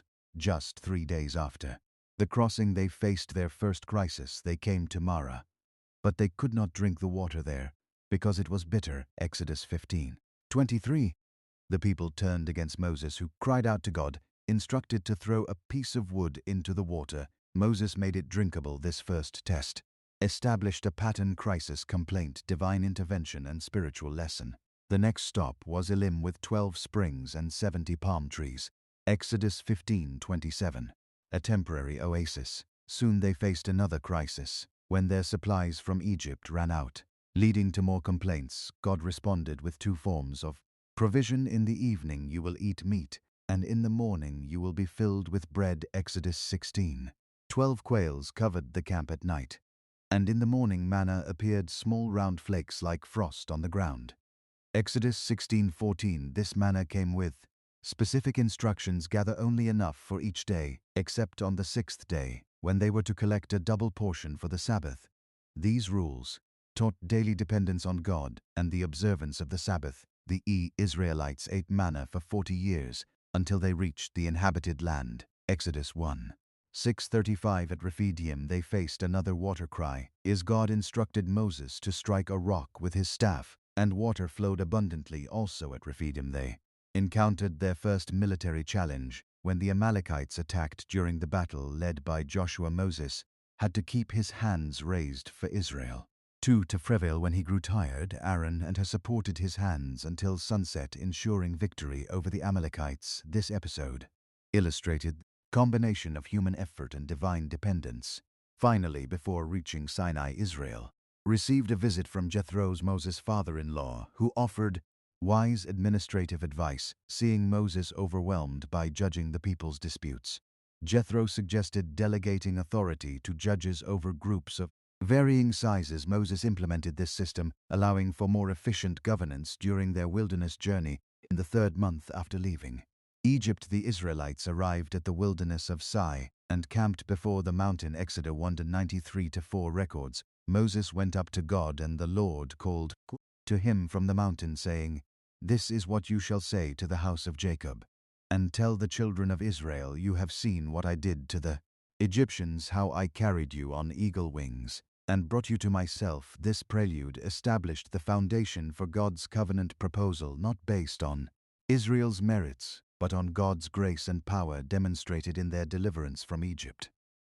The divine proposal followed. "Now, if you will diligently listen to my voice and keep my covenant, then you will be my treasured possession. Among all peoples you shall be to me a kingdom of priests and a holy nation." Exodus 1:95-6. This offer presented a special relationship with a dual purpose. Israel would be both God's treasured possession, exclusive relationship, and a kingdom of priests, a mediating role between God and the nations. This covenant did not annul the previous promise to Abraham, but provided the framework for its fulfillment. The people's response was unanimous. "Everything the Lord has spoken, we will do." Exodus 1:98. This immediate acceptance, though sincere at the moment, would be tested repeatedly in the days and years to come. With the covenant preliminarily accepted, preparations began for the formal divine revelation.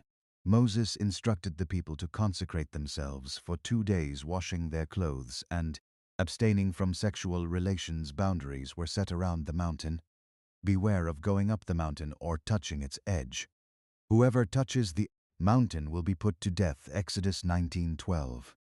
This separation emphasized God's holiness and the necessity of reverent approach. On the third day, the divine manifestation was awe-inspiring. Exodus 19:16-9 describes, "On the morning of the third day there was thunder and lightning and a thick cloud over the mountain, and a very loud trumpet blast. The whole Mount Sinai was covered with smoke, because the Lord had descended on it in fire. Its smoke ascended like the smoke of a furnace, and the whole mountain trembled violently.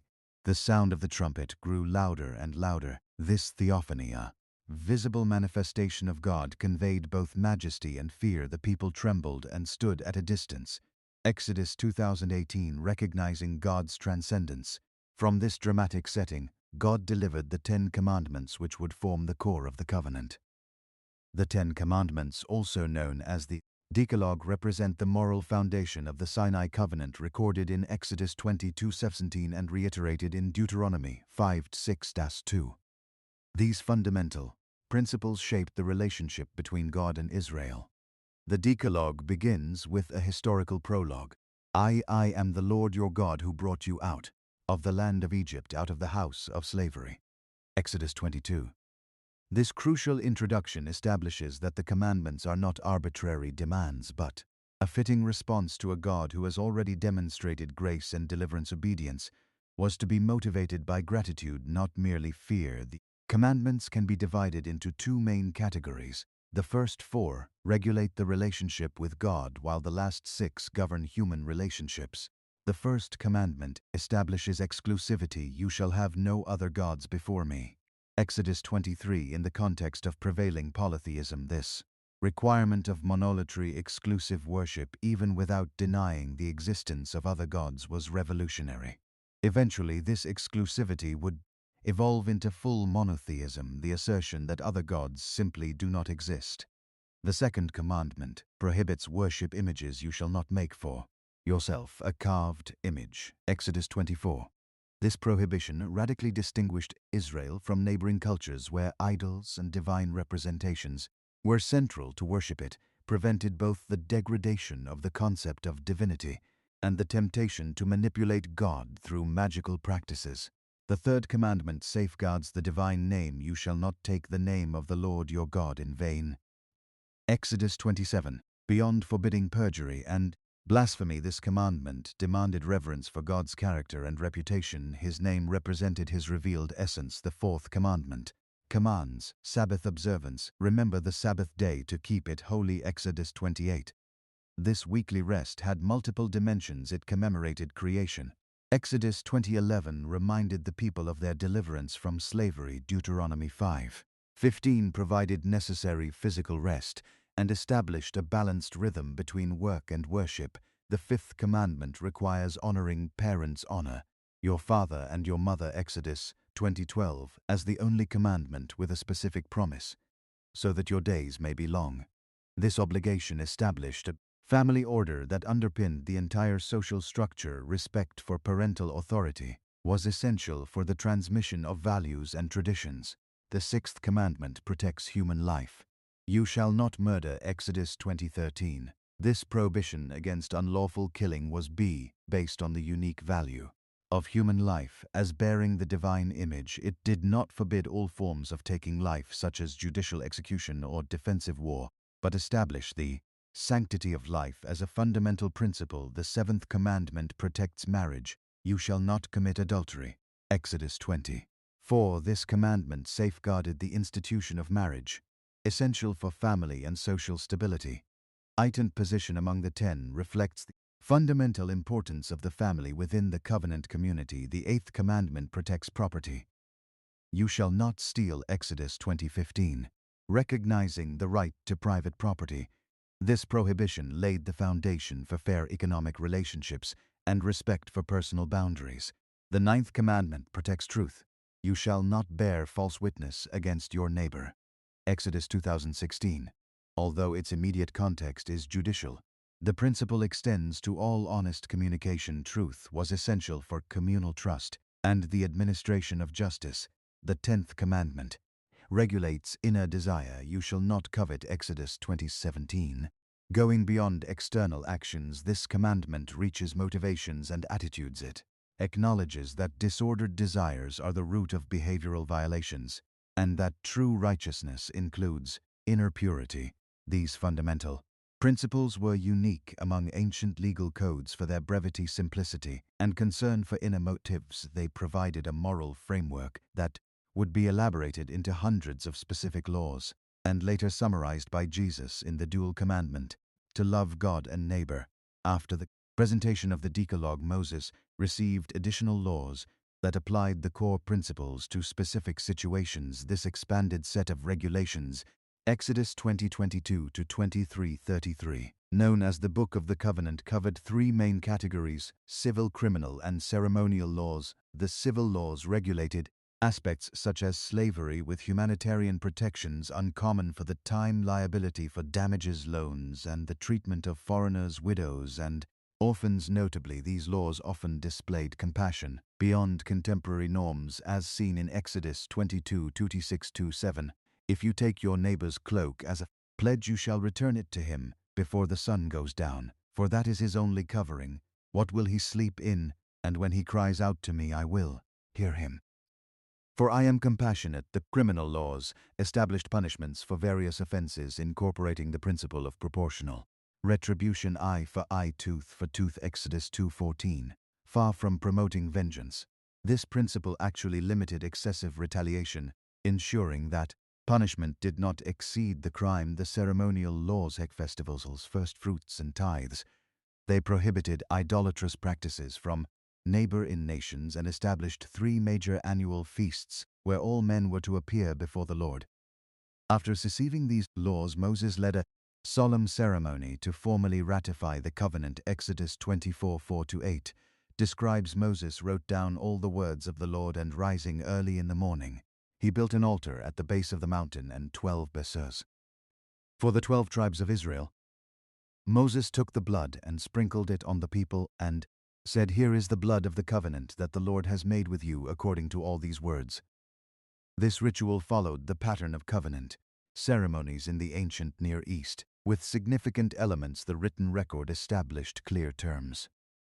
The altar and 12 pillars represented the parties in the agreement. The sacrifices symbolized commitment unto death, and the blood sprinkled on both the people and the altar created a shared bond. The phrase "blood of the covenant" highlighted the gravity of this mutual commitment. Following this ratification, an extraordinary covenant meal took place. Exodus 2:49-11 recounts Moses and Aaron, Nadab, and 70 of the elders of Israel went up, and they saw the God of Israel under his feet was something like a pavement of sapphire stone as clear as the sky itself. They gazed upon God, and they ate and drank this table fellowship. Symbolized peace and acceptance, visually confirming the restored relationship between God and Israel's representatives. After this meal, Moses was called to ascend further up the mountain to receive additional instructions. Exodus 24:12 explains, the Lord said to Moses, "Come up to me on the mountain and stay there, and I will give you the stone tablets with the law and commandments I have written for their instruction." Accompanied by Joshua, part of the way, Moses entered the cloud covering the mountain and remained there for 40 days and 40 nights. During this period, Moses received detailed instructions for the tabernacle, the portable center of worship where God would dwell among his people.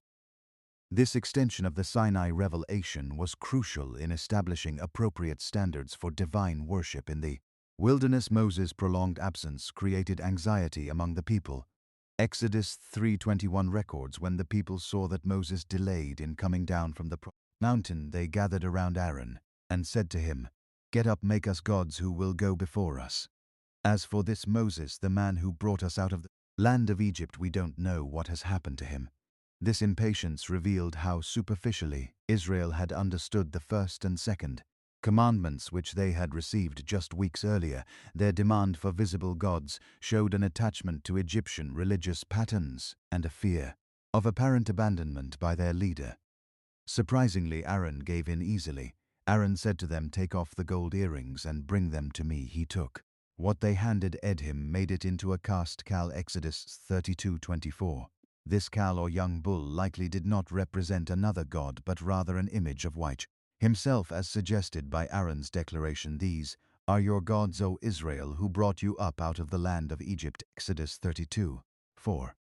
This made the transgression more subtle. It was not a complete rejection of Yahweh or other deities, but an attempt to worship Yahweh through forbidden images, possibly following Egyptian models like the Apis bull. Aaron even tried to legitimize the syncretistic practice by proclaiming, "Tomorrow there will be a festival to the Lord." Exodus 32:5.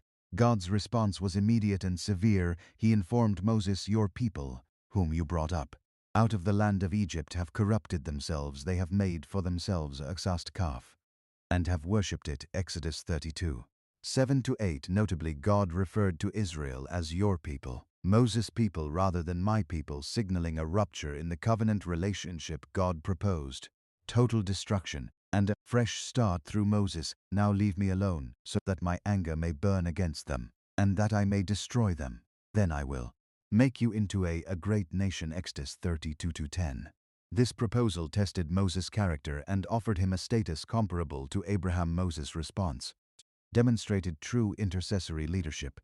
He appealed to three considerations: God's reputation among the nations. What will the Egyptians say? The promises made to the patriarchs. Remember Abraham, Isaac, and Israel, and God's gracious character. Exodus 3:24 records the result. Then the Lord relented and did not bring on his people the disaster he had threatened as he descended the mountain and personally witnessed the idolatry. Moses expressed righteous anger by breaking the tablets of the law, a symbolic act indicating that Israel had broken the newly established covenant. He destroyed the golden calf, ground it into powder, mixed it with water, and made the Israelites drink it, demonstrating the idol's futility. When confronted, Aaron gave a weak excuse, suggesting that the cow had emerged almost spontaneously. "I threw the gold into the fire and out came this cow." Exodus 32:24. His evasion of responsibility stood in stark contrast to Moses' decisive leadership. Judgment followed when Moses asked, "Whoever is for the Lord, come to me." Exodus 3:2-26. The tribe of Levi rallied to him and executed about 3,000 men, likely the chief instigators of the idolatry. This severe action established a precedent for Israel. Violations of the covenant would have grave consequences. Moses then returned to the mountain, offering himself as a substitute. "This people has committed a great sin, but if not, forgive them. Please erase me from the book you have written." Exodus 32:31-32. God rejected this offer, maintaining the principle of individual responsibility, but agreed to uphold the covenant, though with lasting consequences. This traumatic episode taught enduring lessons: how easily God's people could revert to previous cultural patterns, the danger of creating physical representations of divinity, the seriousness of the covenant and the importance of faithful leadership in times of spiritual crisis. Following the golden calf crisis, God renewed the covenant and provided extensive details for the construction of the tabernacle, a portable sanctuary where he would dwell among his people.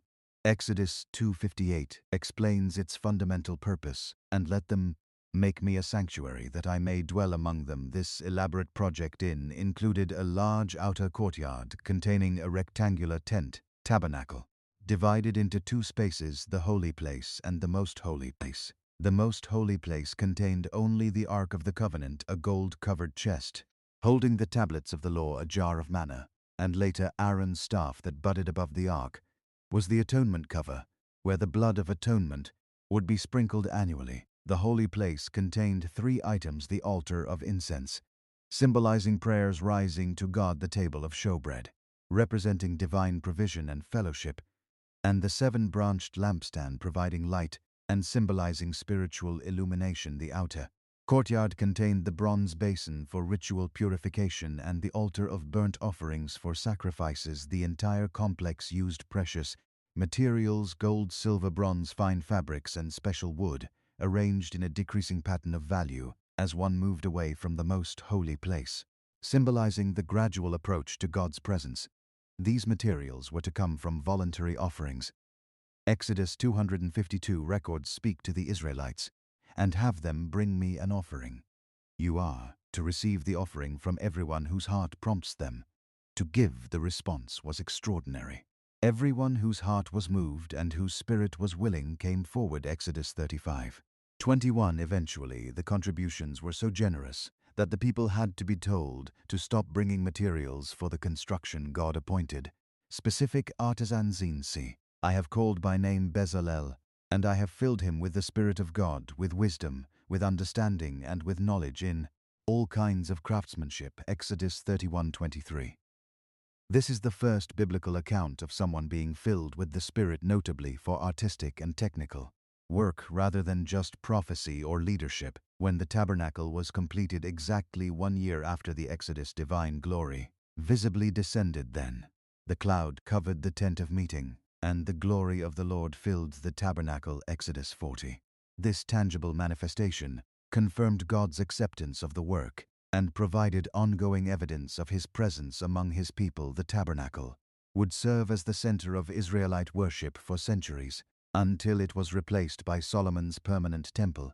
More importantly, it established theological patterns that permeate the entire Bible: the tension between transcendence, God beyond creation, and immanence, God present within creation; the problem of human sin which prevents direct access to God; the need for sacrificial mediation to restore communion; and God's desire to dwell among his people, a theme that would culminate in the incarnation of Christ. The Word became flesh and dwelt among us, and the indwelling of the Holy Spirit. In the Church, the Sinai covenant, with its moral commandments, ritual structures, and physical sanctuary, provided the framework for the ongoing relationship between God and Israel. Although frequently broken by the people, this covenant established standards of holiness and devotion that shaped Israelite identity and paved the way for the new covenant that would come through Christ. After spending nearly a year camped at the base of Mount Sinai, where they received the law and built the tabernacle, the Israelites needed to organize for their journey. God commanded a detailed census of the population. Numbers 1.2-3 records. Take a census of the whole Israelite community by their clans and families, listing every man by name, one by one. You and Aaron are to count those who are 20 years old or more, who are able to serve in the army of Israel. This census identified 63,550 men fit for war, including women, children, the elderly, and the Levites. The count served both military preparation and community organization. The Levites, set apart for religious service, were counted separately. Numbers 315 explains, count the Levites by their families and clans, count every male a month old or more. The total was 22,000 Levites consecrated to replace the firstborn of the other tribes in sacred service, the camp was arranged in orderly pattern with the tabernacle at the center. Numbers 2. 2 describes the Israelites are to camp around the tent of meeting some distance from it, each of them under their standard, and holding the banners of their family. 3 tribes camped on each side of the tabernacle, with the banners of Judah east, Reuben south, Ephraim west, and Dan north, serving as the primary markers. This arrangement conveyed important theological truths. God literally dwelled at the center of the community. The organization reflected both tribal unity and diversity, and the cross-shaped layout symbolically foreshadowed the ultimate means by which God would dwell permanently among his people. The movement of the camp was supernaturally guided. Numbers 9:17-18 explains, whenever the cloud lifted from above the tent, the Israelites set out. Wherever the cloud settled, the Israelites encamped at the Lord's command. The Israelites set out, and at his command they encamped after receiving detailed instructions, including the use of silver trumpets for different types of convocations and completing all necessary preparations. The time to depart finally arrived. Numbers 10:1-11-12 records, on the 20th day of the 2nd month of the 2nd year the cloud lifted from above the tabernacle of the covenant law. Then the Israelites set out from the desert of and traveled from place to place until the cloud came to rest in the desert of Paran. The order of the march was carefully planned. First Judah and its associated tribes, followed by the Levites carrying the disassembled tabernacle. And so on. This organized departure marked the beginning of a journey they hoped would soon end with their entry into the Promised Land. It didn't take long for complaints to replace obedience. Numbers 11:1 states, now the people complained about their hardships in the hearing of the Lord, and when he heard them, his anger was aroused. Then fire from the Lord burned among them and consumed some of the outskirts of the camp. This event gave the place the name Taberah, burning, and established a pattern that would repeat frequently. Complaint. Divine judgment meant a cry to Moses, and intercession bringing relief soon. Another complaint arose, this time about food. Numbers 11:46 describes the rabble with them began to crave other food. And again, the Israelites started wailing and said, "If only we had meat to eat. We remember the fish we ate in Egypt at no cost. Also the cucumbers, melons, leeks, onions, and garlic. But now we have lost appetite. We never see anything but this manna." This ingratitude for the manna, the miraculous bread provided daily, revealed a deep spiritual problem, an idealized view of their past enslavement and a disregard for God's present provision. The complaint overwhelmed Moses, who expressed his own despair to God. "Why have you brought this trouble on your servant? What have I done to displease you, that you put the burden of all these people on me?" Numbers 11:1-11 God responded in 2 ways. First, by distributing the Spirit that was upon Moses to 70 elders to assist in leadership. Second, by promising so much meat that it would become repulsive. "The Lord will give you meat and you will eat it. You will not eat it for just 1 day or 2 days or 5, 10, or 20 days, but for a whole month." Numbers 11:1, 18-20. The meat arrived in the form of quail that were scattered all around the camp to a depth of about 3 feet, as far as a day walk in any direction. Numbers 11:31. However, while they were still eating, many were struck by a severe plague while the meat was still between their teeth, and before it could be consumed, the anger of the Lord burned against the people, and he struck them with a severe plague. Numbers 11:33. The place was named Kibroth Hava, graves of craving, marking the deadly cost of unrestrained desire. Another murmuring arose, this time from Moses' own family. Numbers 12:12 records, Miriam and Aaron spoke against Moses because of the Cushite woman he had married, for he had married a Cushite woman. They said, "Has the Lord spoken only through Moses? Has he not also spoken through us?" This criticism combined ethnic prejudice against Moses' wife with envy of his unique prophetic authority. The divine response was swift. After summoning the 3 siblings to the tabernacle, God defended Moses, emphasizing his singular position with him. "I speak face to face clearly, and not in riddles." He sees the form of the Lord. Numbers 12:8. Miriam was struck with leprosy, though after Moses' intercession, her condition was temporary. "Let her be shut out of the camp for 7 days, and afterward she may be received again." Numbers 12:14.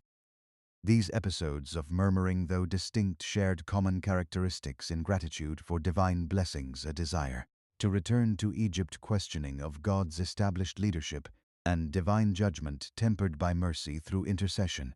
Finally is reached the southern border of Canaan. They were in Kadesh Barra, only a few days' journey from the promised land at the people's suggestion. And with divine approval 12 spies, one from each tribe, were sent to scout the land. Numbers 132 records. Send men to spy out the land of Canaan, which I am giving to the children of Israel from each tribe of their fathers. You shall send a man, each one a leader among them, after 40 days of exploring Canaan. The spies returned with evidence of the land's fertility, a cluster of grapes so large that 2 men carried it on a pole. Numbers 13:23. Their report confirmed the divine promise. We went to the land where you sent us. It truly flows with milk and honey, and this is its fruit. Numbers 13:27. However, 10 of the 12 spies added a negative assessment. But the people who dwell in the land are strong, and the cities are fortified and very large. We are not able to go up against these people, for they are stronger than we. Numbers 13:28-31. Only Caleb and Joshua maintained a perspective of faith. Let us go up at once and take possession, for we are well able to overcome it. Numbers 13:30. The community chose to believe the pessimistic report, resulting in collective panic. Numbers 141.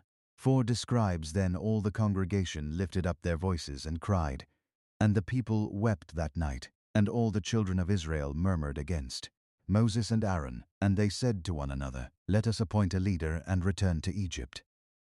This proposal represented a total rejection of both Moses' leadership and God's promise.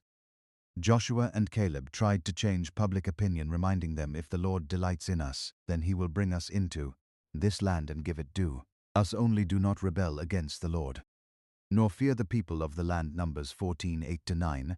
Their reward for this faithfulness, whole congregation said to stone them. Numbers 14:10. The divine intervention was immediate and severe. How long will this people reject me, and how long will they not believe in me, despite all the signs I have performed among them? I will strike them with pestilence and disinherit them. Numbers 14:11-12. Only Moses' passionate intercession, appealing to God's reputation among the nations, prevented total destruction. Nevertheless, severe consequences remained. God swore, none of the men who have seen my glory and my signs shall see the land. But your children, whom you said would be victims, I will bring in, and they shall know the land which you have despised. Numbers 14:21-23-31. The specific sentence was clear. According to the number of the days in which you spied out the land, 40 days for each day you shall bear your guilt 1 year, namely 40 years. Numbers 14:34. The 10 pessimistic spies died immediately by plague, while the Israelites, attempting to remedy their mistake, advanced against the Canaanites. Despite Moses' warning, Numbers 14:45 records the outcome. Then the Amalekites and the Canaanites who dwelt in that mountain came down and attacked them and drove them back as far as Hma. This defeat sealed the fate of the first generation, condemned to wander in the wilderness until all the adults responsible for the rebellion had perished. The crisis at Kadesh Barra was a turning point in Israel's history. At the threshold of the promised blessing, the community chose fear over faith, human assurance over divine promise. The result was a nearly 4-decade delay in entering the land. An entire generation lost it due to lack of faith. The following years witnessed increasing challenges to the established leadership. The most significant was led by Kor, a Levite, along with Dian and Abam from the tribe of Reuben. Numbers 16:13 records Korah, along with Dian and Biram, and On, took men, and they rose up before Moses 250 leaders of the congregation. And they gathered together against Moses and Aaron, and said to them, you take too much upon yourselves. For all the congregation is holy, every one of them, and the Lord is among them. Why then do you exalt yourselves above the congregation of the Lord? This challenge involved 2 distinct disputes. Korah, as a Levite, questioned Aaron's exclusive priesthood, while Dian and Abiram, as Reubenites, likely resented the loss of their tribes' birthright, originally belonging to Reuben. To Moses' civil leadership united. They posed a complete threat to the divinely established authority structure. Moses proposed a public test. All aspiring priests were to bring censers with fire and incense before the Lord. Meanwhile, Moses confronted Dathan and Abiram, who refused to appear, accusing him, "Is it a small thing that you have brought us up out of a land flowing with milk and honey to kill us in the wilderness, that you should also keep acting like a prince over us?" Numbers 16:13. Their characterization of Egypt, a land of slavery, as a land flowing with milk and honey revealed their complete distortion of reality. For the Reubenite leaders, the earth opened its mouth and swallowed them with their households along with all Korah's men and all their possessions. Number 16:32. For the 250 aspiring priests, fire came out from the Lord and consumed the 250 men were offering the incense. Numbers 16:35.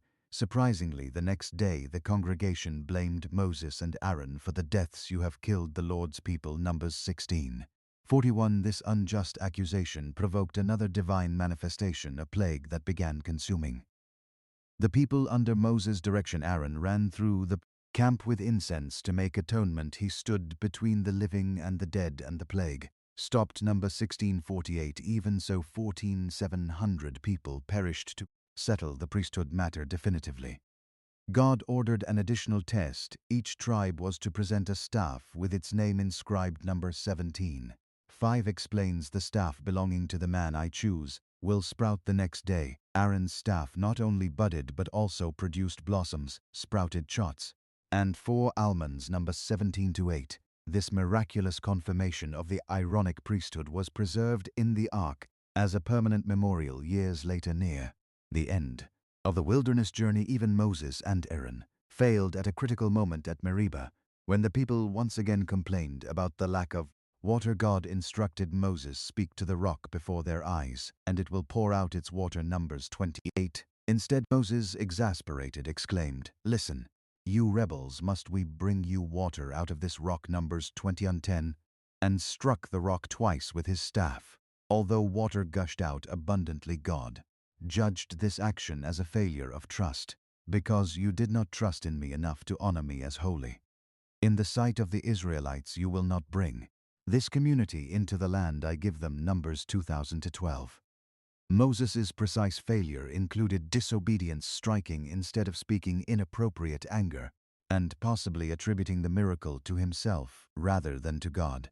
This sentence ensured that the conquest of Canaan would be led by a new generation, under new leadership, as the 40 years came to a close and Israel neared the Promised Land.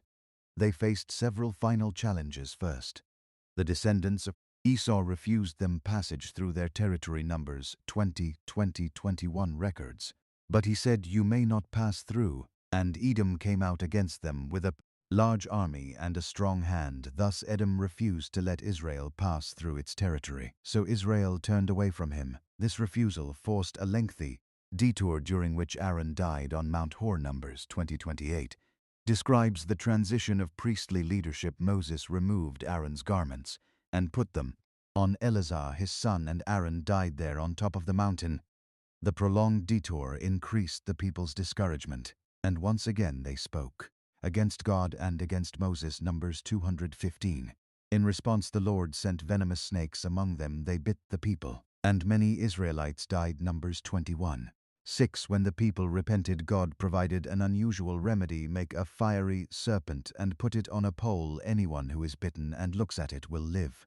Numbers 2:18. This bronze serpent, though later turned into an object of idolatrous worship, destroyed by King Hezekiah, centuries later served as a powerful theological symbol. Jesus later referenced it as a foreshadowing of his own crucifixion. Just as Moses lifted up the serpent in the wilderness, so the Son of Man must be lifted up, that everyone who believes in him may have eternal life. John 3:14-15. Approaching Canaan from the east, Israel secured significant victories over Sihon, king of the Amorites, and Og, king of Bashan, establishing a presence in the Transjordan. These victories alarmed Balak, king of Moab, who hired Balaam, a renowned seer, to curse Israel. After an extraordinary episode involving a talking donkey, Balaam found it impossible to curse those whom God had blessed, declaring, "I have received a command to bless, he has Blessed, and I cannot change it. Numbers 23:20. Frustrated by his failed direct approach, Balaam seemingly advised a more subtle strategy, religious and moral seduction. Numbers 2:513 recounts, while Israel was staying in Shittim, the men began to indulge in sexual immorality with Moabite women who invited them to the sacrifices of their gods. The people ate the sacrificial meals and bowed down before these gods. So Israel yoked themselves to be of pure, and the Lord's anger burned against them. This episode posed a greater threat than military opposition, the compromise with foreign gods through sexual immorality. The judgment was severe public execution of the leaders and a plague that killed 24 Israelites. The plague only ceased when Phinehas, Aaron's grandson, took decisive action against an Israelite man and his Midianite partner who openly defied the sanctity of the camp. These final wilderness experiences served as crucial preparation for the challenges of Canaan. Israel learned that their enemies would use both military force and cultural seduction, and that victory would depend as much on spiritual faithfulness as on military strategy. The new generation, shaped by their parents' failures, was now ready to enter the land under new leadership. As the wilderness journey neared its end, God commanded a second census in the plains of Moab. Numbers 26.2 records.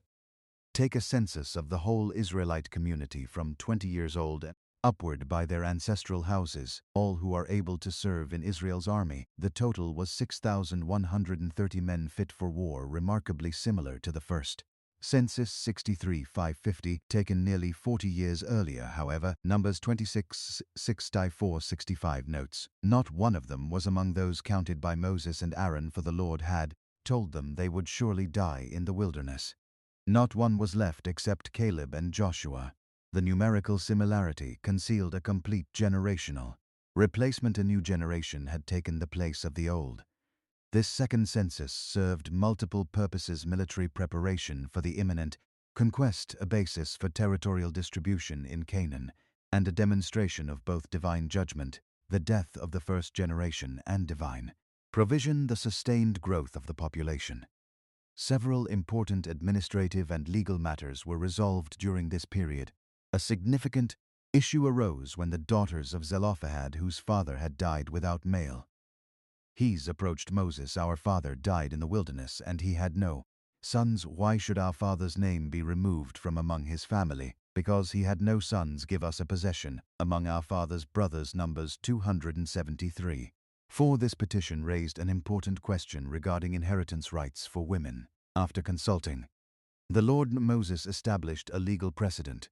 The tribe of the sons of Joseph speaks what is right. This is what the Lord commands concerning the daughters of Zelophehad. Let them be married to whomever they think best. Only they must marry within the family of their father's tribe. Numbers 365-6. This decision ensured both the inheritance rights of daughters and the preservation of land within the original tribes. Another crucial matter involved the request from the tribes of Reuben, Gad, and half of Manasseh to settle in the Transjordan territory recently conquered from Sihon and Og. Initially, Moses interpreted this request as a repetition of the rebellion at Kadesh Barah. "Shall your brothers go to war while you sit here?" Numbers 3:26. The tribes clarified that they had no intention of abandoning their brothers and proposed a compromise. "We will build sheepfolds here for our livestock and cities for our little ones, but we ourselves will be armed, ready to go before the people of Israel until we have brought them to their place." Numbers 3:267c. Moses accepted this proposal but issued a solemn warning about the consequences of breaking their promise.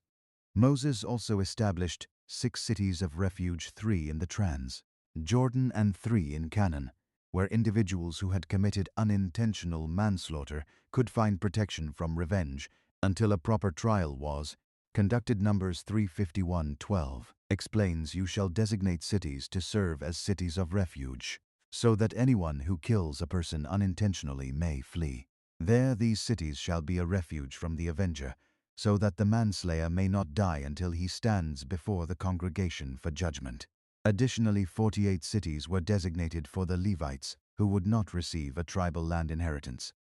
These cities, distributed among all the tribes, enabled the Levites to fulfill their role as teachers of the law throughout the nation. These administrative, legal, and territorial preparations demonstrated the transition of the Israelites from a nomadic desert community to an established nation in the Promised Land with civil and religious institutions suitable for this new phase of their existence. As the death of Moses approached, the question of succession became crucial.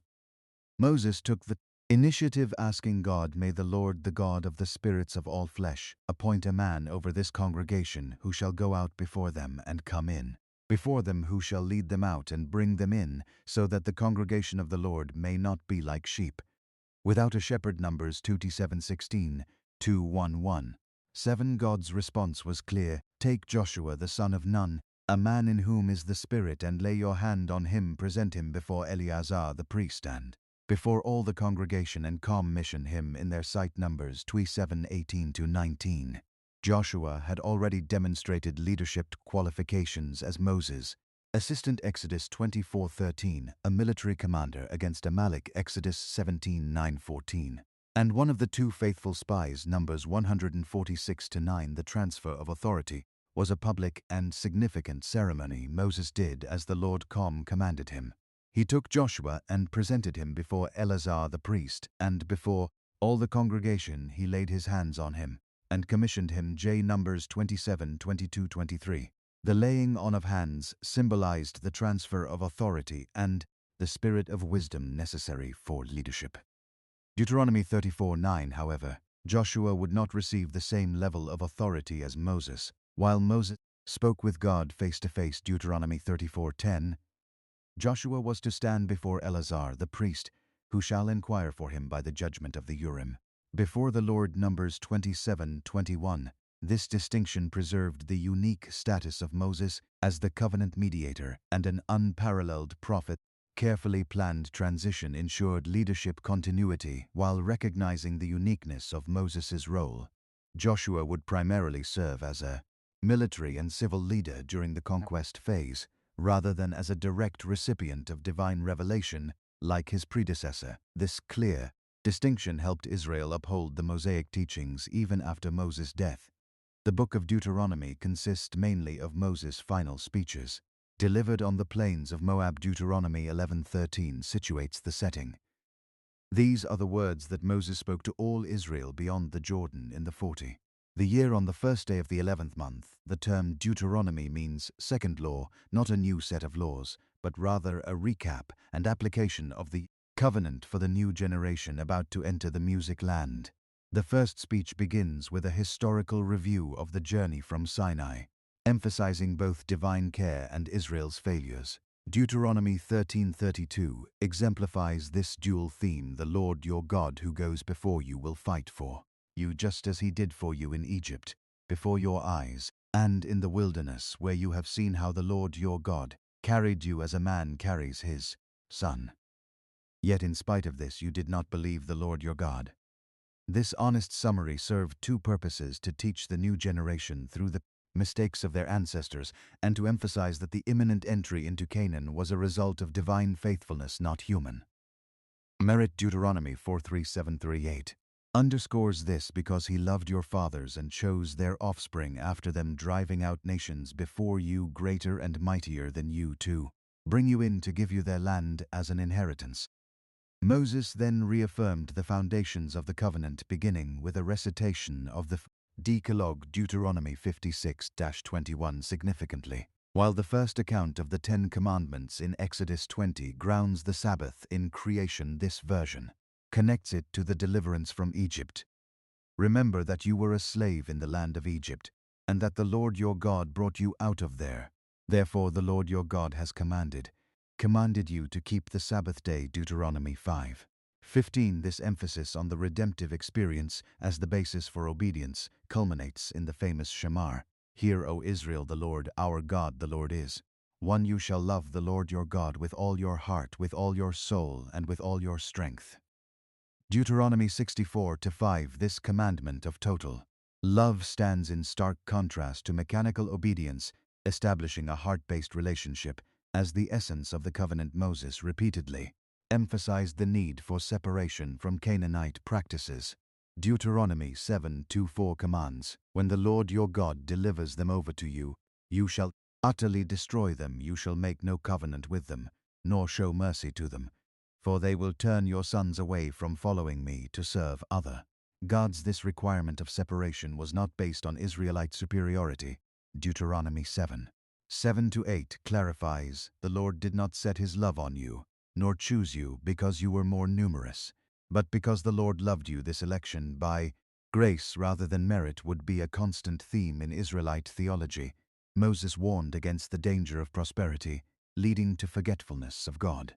"When you have eaten and are full, then you shall bless the Lord your God for the good land he has given you. Beware that you do not forget the Lord your God, lest when you have eaten and are full, your heart is lifted up and you forget the Lord your God." Deuteronomy 8:1-4. This prophetic warning anticipated the human tendency to replace gratitude with arrogance. When circumstances improve, the first discourse also emphasized the importance of continuous instruction in the law. Deuteronomy 6:6-7 commands, "These words shall be in your heart. You shall teach them diligently to your children, and shall talk of them when you sit in your house, when you walk by the way, when you lie down, and when you rise up." This emphasis on ongoing education ensured that the next generation would not repeat the mistakes of the previous one. Moses' second great discourse focused on the formal renewal of the covenant for the generation that would enter Canaan. Deuteronomy 2:91 introduces, "These are the words of the covenant which the Lord commanded Moses to make with the children of Israel in the land of Moab, besides the covenant which he made with them in Horeb." This renewal addressed a critical need. The generation that had experienced the Exodus and sin had died. Their children needed to personally affirm the covenant. Moses emphasized the comprehensive nature of this commitment. "All of you stand today before the Lord your God, that you may enter into covenant with the Lord, that he may establish you today as his people, and that he may be your God." Deuteronomy 2:91-13. A crucial component of this renewal was a detailed exposition of the blessings for obedience. Deuteronomy 2:81-14, and curses for disobedience. Deuteronomy 28:15-68. The curses, significantly more extensive, included a prophetic foreshadowing of future exiles.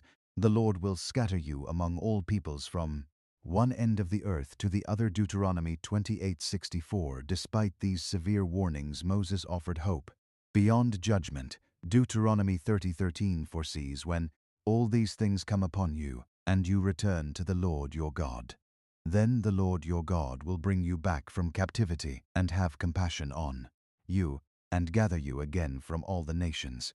This prophecy of post-exilic restoration laid the theological foundation for national hope, even in Israel's darkest periods. In concluding this discourse, Moses presented a fundamental choice: "I call all heaven and earth as witnesses today against you, that I have set before you life and death, blessing and cursing, therefore choose life." Deuteronomy 30:19. This presentation of the conditional covenant clarified that future consequences would depend on present choices. Moses also reassured the people about the accessibility of the law. "This commandment is not hidden from you, nor is it far off, but the word is very near you, in your mouth and in your heart." Deuteronomy 30:11-14. Obedience did not require extraordinary abilities, only a sincere commitment to the already revealed commandments.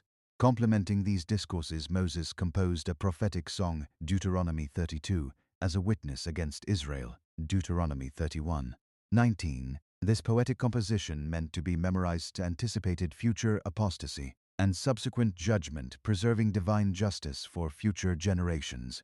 Moses' final public act was to bless the tribes of Israel. Deuteronomy 33, similar to Jacob's blessings before his death.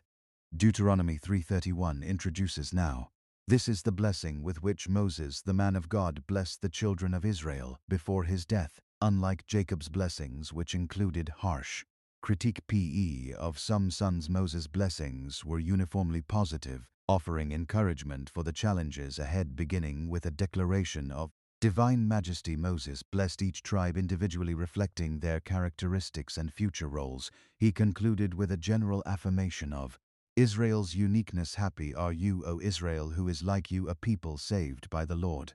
the shield of your help and the Lord of your majesty. Deuteronomy 33:29. After these blessings Moses ascended Mount Nebo as commanded by God.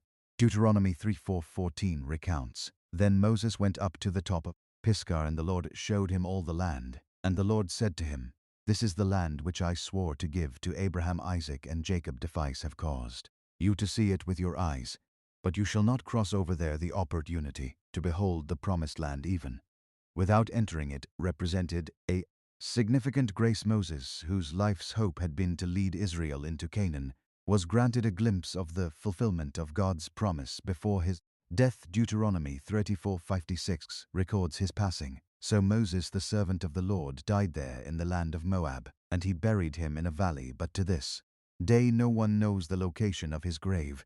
This mysterious burial was possibly intended to prevent the worship of his tomb, an inappropriate tribute to a man who dedicated his life to leading worship exclusively to God. Moses passed away with remarkable vigor. Moses was 120 years old when he died. His eyes were not dim, nor had his strength faded. Deuteronomy 34:7. This observation suggests that his death was determined by divine purpose rather than natural physical decline. Israel observed the traditional mourning period. The children of Israel wept for Moses for 30 days. Deuteronomy 3:48. This period marked the emotional transition between eras defined by different leaders. The true measure of Moses' greatness is offered in the divine epitaph. Since then, no prophet has risen in Israel like Moses, whom the Lord knew face to face in all the signs and wonders, and in all the mighty power and all the great and terrible deeds which Moses performed in the sight of all Israel. Deuteronomy 34:10-12. This uniqueness would be recognized throughout Jewish history, with Moses remaining unparalleled until the coming of the promised prophet like Moses. Deuteronomy 18:15. The transition to Joshua was seamless. Joshua, son of Nun, was filled with the spirit of wisdom because Moses had laid his hands on him, so the children of Israel listened to him. Deuteronomy 34:9. The new leader assumed responsibility with full authority and legitimacy. Moses' death marked the end of Israel's formative era. Under his leadership, a mass of fugitive slaves had become a cohesive nation with an identity, laws, a religious system, and a divine purpose. Although Moses did not witness the conquest of Canaan, his legacy enabled Israel to step into that future. The Torah instruction he received and transmitted would remain at the heart of Israelite identity for all subsequent generations, fulfilling his final prayer, Let your glory be manifest to your children, and let the majesty of the Lord our God be upon us. Psalm 90:16-17 attributed to Moses. With Moses' death, Joshua assumed leadership over Israel, receiving a renewed commission directly from God. Joshua 1:6-7 records, Be strong and courageous, for you shall cause these people to inherit the land that I swore to their fathers to give them. Only be strong and very courageous, that you may be careful to do according to all the law that my servant Moses commanded you. This threefold repetition of the command, be strong and courageous, emphasized that the conquest would depend not only on military skill but on obedience to the law and trust in divine promises. Joshua immediately began practical preparations, commanding the officers in Joshua 1:1, Go through the midst of the camp and command the people, saying, Prepare provisions for yourselves, for within 3 days you are to cross this Jordan to take possession of the land that the Lord your God is giving you to possess. A strategic step was to send 2 spies to Jericho, the first fortified city they would face. These men found refuge in the house of Rahab, a prostitute who surprisingly expressed faith in God of Israel. Joshua 21 records her confession, When we heard of it, our hearts melt, and no one had any courage left because of your presence, for the Lord your God is God in heaven above and on the earth below. This declaration of faith led to a pact of mutual protection. The spies promised safety for Rahab and her family if she kept their mission secret and identified her house with a scarlet cord during the attack. The crossing of the Jordan River, then at flood stage, demonstrated continuity with Moses' leadership through another water-related miracle. Joshua 3:15-16 describes, as the priests carrying the ark reached the Jordan, the waters flowing from upstream stood still and rose up in a heap very far away, and those that went down to the sea were completely cut off. This miraculous event left a deep impression on both the Israelites and the Canaanites. Joshua 4:14 notes, "On that day the Lord exalted Joshua in the sight of all Israel, and they revered him just as they had revered Moses all the days of his life." To memorialize this crossing, Joshua instructed 12 men, one from each tribe, to take stones from the dry riverbed and place them in Gilgal as a perpetual monument, that this may be a sign among you. And when your children ask in time to come, then you shall tell them that the waters of the Jordan were cut off before the ark of the covenant of the Lord. Joshua 4:67. At Gilgal, Joshua renewed the covenant through two fundamental rituals. First, he circumcised all the men born in the wilderness, as this sign of the covenant had been neglected during the journey. Second, they celebrated Passover.